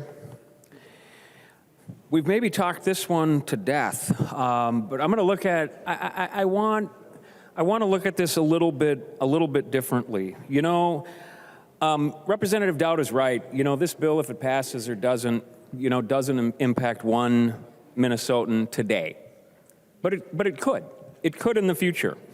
You know, some of the best work that we do in government, Representative Wolgamont, is when we partner with nonprofits, we partner with private industry to produce those outcomes that we're trying to achieve. And public prisons, I mean, we partner with private organizations all the time. I mean, for food, for medication management, phone calls, vocational training, medical services, building management, site care. We do it all the time. And I'm afraid that the language in this bill reduces one of the tools that we have. And you know, there's been some local governments, not in the not too distant, not that long ago, that basically made some decisions to eliminate some juvenile justice, juvenile correction facilities. Maybe it was a good idea, maybe it wasn't a good idea, but they definitely lost that tool. And honestly, in some cases, it was great. Providing multi-systemic therapy, family functional therapy in a community-based setting honestly fits the needs of a lot of juveniles who don't need to be, you know, in a higher, more restrictive setting. But right now, we don't have that option. So tools that we have in government can be used well, or they can be used poorly. And I think eliminating the ability for us to use this tool, I think, is a mistake. You know, imagine, if we will, a prison contract, you know, private, nonprofit, public, that actually has some performance-based components for reducing recidivism. I mean, Minnesota has one of the highest recidivism rates in the country. And just imagine if we could build some performance components into a prison contract. You know, we partner with nonprofits, we partner with for-profits, and we do it because they can be more innovative. They can do things that sometimes government can't. They provide best practices from across the country, from across the globe, that maybe we don't know about. So with that, I'm not going to go on. I want to, you know, members, don't vote yes to reduce tools for government to actually be more efficient if possible. Don't reduce the amount of options that we have in order to serve the people, even if we're serving our incarcerated populations. Don't reduce the options that we may need in the future. Thank you, Madam Speaker. The member from Anoka, Representative Niska. Thank you, Madam Speaker and members. You know, thank you, Representative Dowd, for trying to fix this bill. Unfortunately, we weren't able to do it tonight. And I hope that as we're thinking about all of our work in this building, including on this bill, that we're thinking about what's going to happen to the next generation and the generation after that, not just about what it's going to take for us to get through our election. This bill, as we've heard, is, in the short term, certainly a solution in search of a problem. There is no problem right now that this bill is solving. There is no private prison in Minnesota. There is no move for a private prison in Minnesota. But, folks, I worry that problems are on the way. Problems are coming down the pike for the next generation, problems that we, by some of the things we're doing in this building, are making worse. And again, like Representative Nadeau said, we should not be taking tools out of the toolbox that the next generation might need in order to solve those problems. Members, I fear that more crime is coming in Minnesota. We've seen a spike in crime, but we're passing policies, we're proposing policies in this place and passing policies that are going to exacerbate that crime in the future. Kids in schools today are already being taught that rules don't matter, that there's no accountability for breaking the rules, and we're moving bills through this place that are going to further tie the hands of schools to discipline kids, that are going to cause more misbehavior in the future. Juvenile crime is out of control, and again, we're moving bills through this place that are moving to further reduce accountability. We're even thinking about legalizing drugs in this state. Imagine that. Members, I fear that the next generation, the generation after that, are going to have to deal with the consequences of those policies in the form of more crime. And a legislature and a governor down the road might be serious about dealing with crime by incarcerating some people. And when they do, are the resources going to be there? Are the state resources going to be there? Our joint targets right now are proposing a 40% increase in the general fund from one biennium to the next. That's unsustainable, even in the best of circumstances. But what are we doing to the tax base at the same time as we're jacking up the general fund and creating a spending bind on our state? We're passing anti-business policies as fast as we can that are going to erode our tax base. The blackout bill that's going to increase our energy costs, earn sick and safe time, family leave. We're even targeting specific businesses, telling them they're not welcome in this state.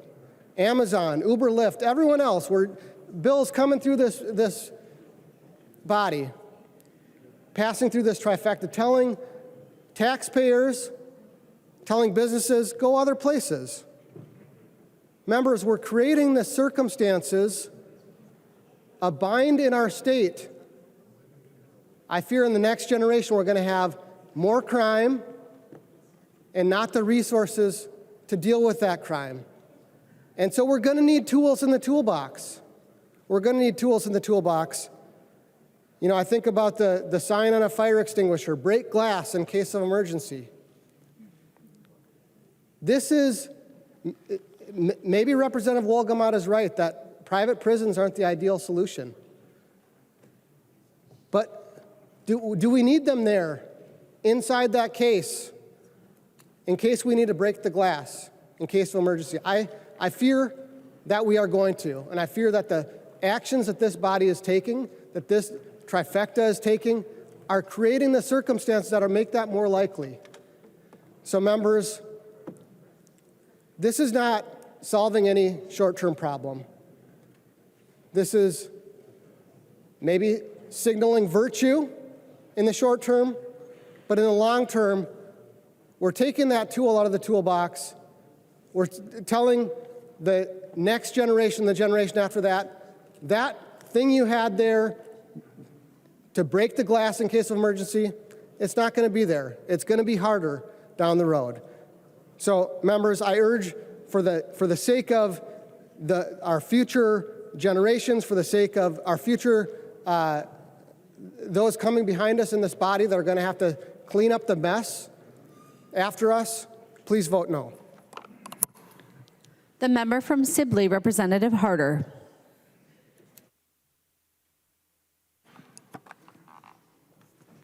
Thank you, Madam Speaker. I am really disappointed that the Novotny and Doubt amendments were not accepted. I have 15 considered small cities within my district, and they work really hard to stay vibrant. And if this facility was in my district, this would be devastating to us. Representative Anderson, I drive through your city frequently to visit family in another state, which means that I drive through many cities of you to get there. And when I drive through all these little towns, I see the changes because I've been driving for years back and forth. And I see a lot of the homes that are for sale. And I wonder what will happen to all these small towns. They are important to us. Representative Johnson, I like your idea. I'm going to take your idea. I think that we should keep this place open and call it the Harder Hilton. I mean, I think that's a win-win. I think that's a great idea. So frequently in the county that I live, we use jail facilities in other counties through mutual agreements. This is not cheap for us. And so to have this facility open would give us another opportunity. And as a former county commissioner, I have to tell you, this is something I would say frequently at county board meetings and other places. It is so incredibly frustrating when this state passes mandate after mandate after mandate requiring counties to do something and really little options to go with it, usually with funds, and that costs all of our residents more money. Prisons are incredibly expensive.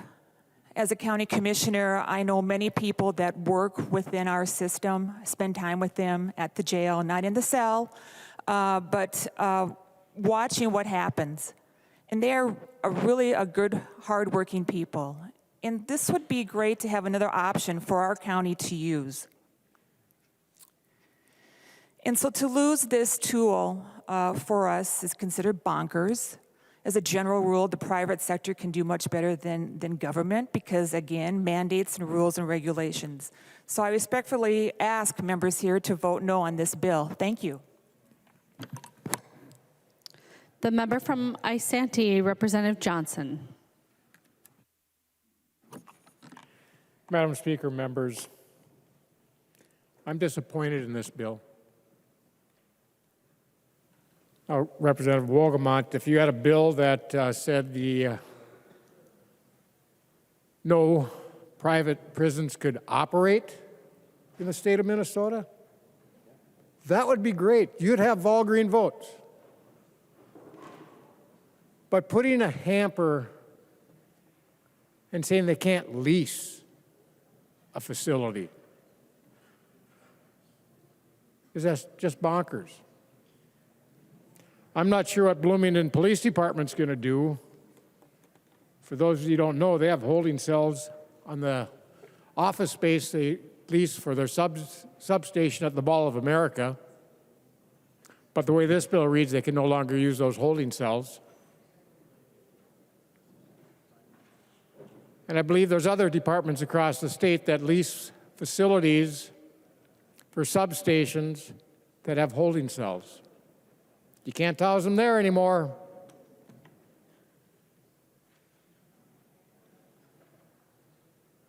Because they're leased space.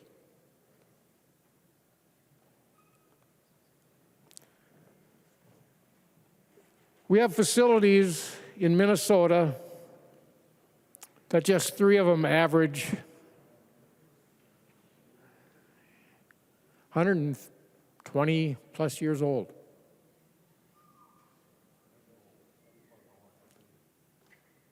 They've had those facilities, at least one of them had the wall fall down with a big gaping hole where the cells are.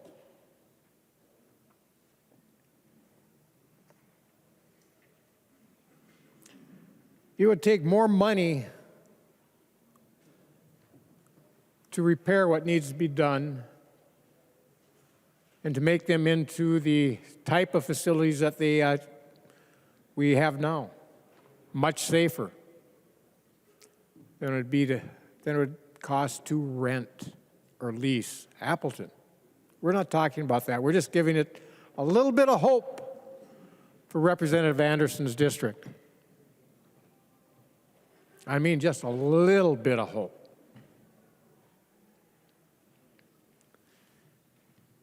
But Representative Wolgamont, I agree with you. There should be no privately run prisons in the state of Minnesota. They should be state-run Department of Corrections facilities with the great staff that we have of corrections officers and other staff. Right now, they're going through a lot of challenges, and I hope and I pray things work out for them. They're vastly overworked, vastly short-staffed. But those employees are fantastic and doing a great job.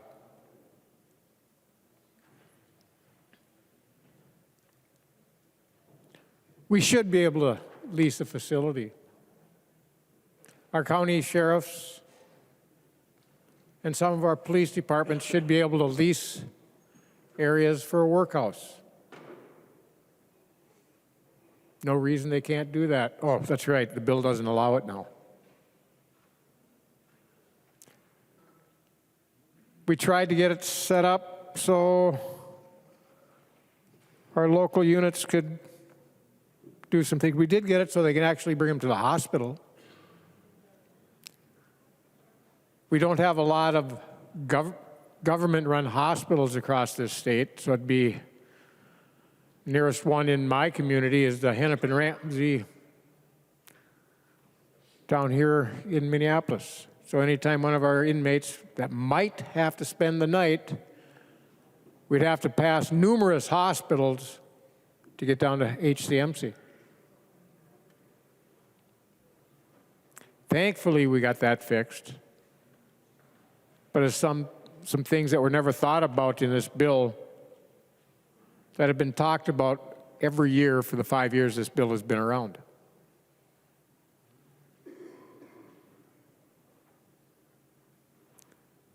I'm disappointed in this bill because it's going to cause more harm than good.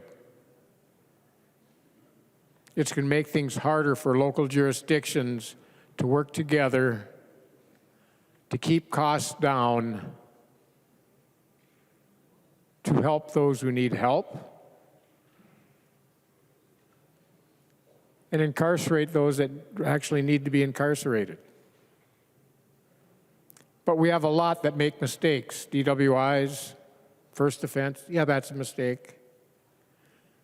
Second, third offense, I'm not sure.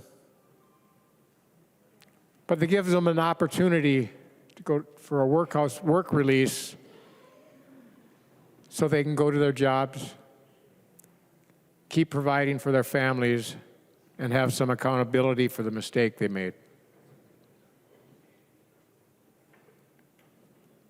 But what this bill does is sets it up so it makes it harder, more expensive for our small communities. I don't think that's what we should be doing. So I asked everybody to vote no, vote red, because this is the wrong way to do this. The member from Pope, Representative Anderson. Thank you, Madam Speaker and members. It's been a long night, and a lot of things have been said, and aside from the fact that this is really going to finish off the hopes of Appleton to utilize this facility unless there's future legislative action, what's really been frustrating is to sit here and listen. And we know how this place works. We come out here and we debate bills and offer amendments, and not a lot changes. But I think this was one bill that really could have been fixed tonight. The amendments that were offered put out the hope that the county could maybe use this in a strictly fashioned manner.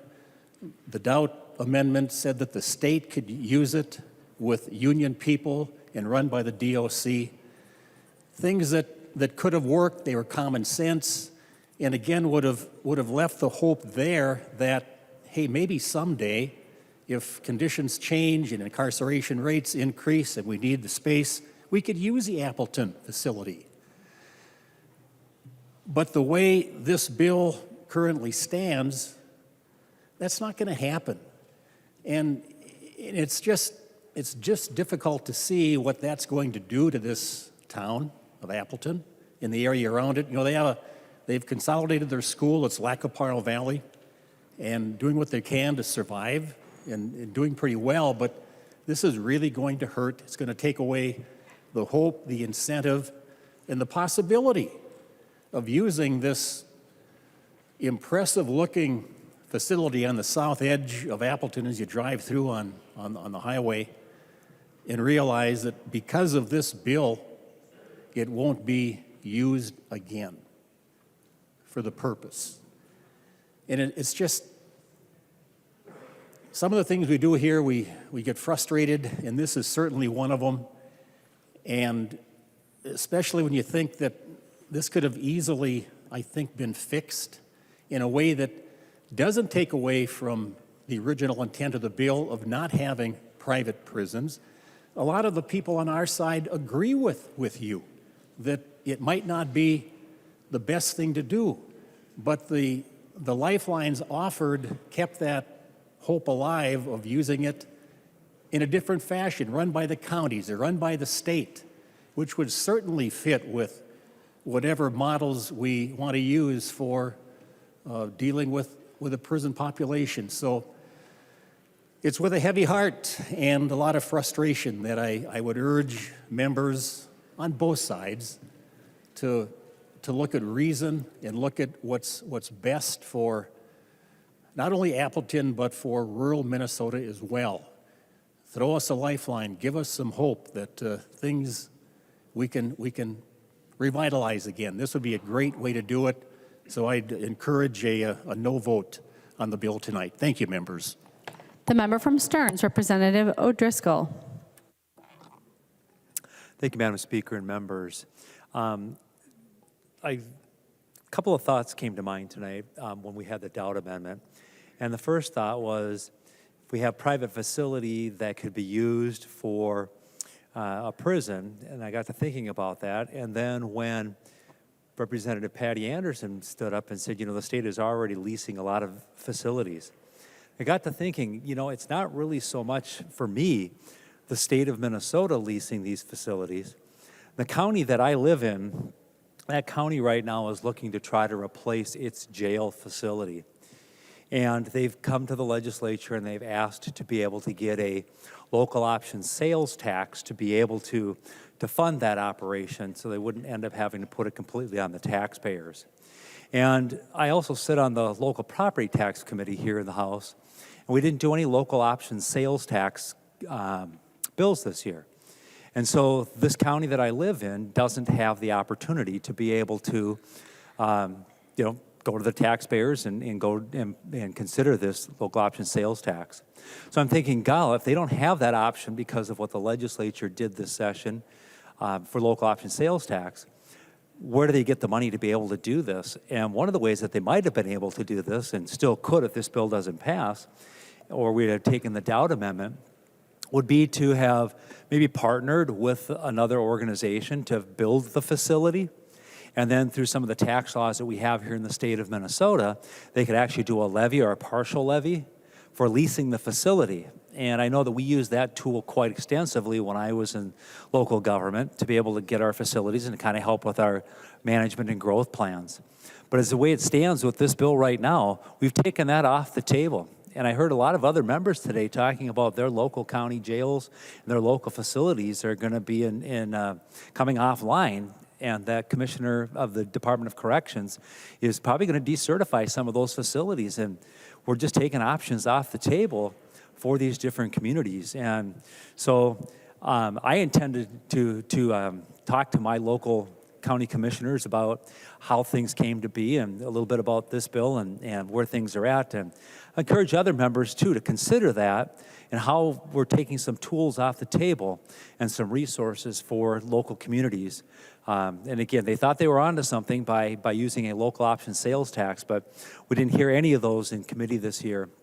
And so it kind of sets them further behind and kind of takes a few of those options off the table. So members, it's with a heavy heart that I say vote no on this, because had we taken the Dowd Amendment, we wouldn't be finding ourselves in a lot of different and difficult situations here where we're going to have to go back and our counties are going to scratch their heads and local governments are going to say, now how do we go about maybe doing this? An option is off the table for us to be able to do facilities. So members and Madam Speaker, thank you for your time. I think we're close to a recess and I may well be the last person to speak before we do that recess, but that is not my call, that is the Speaker's call. Members, thank you.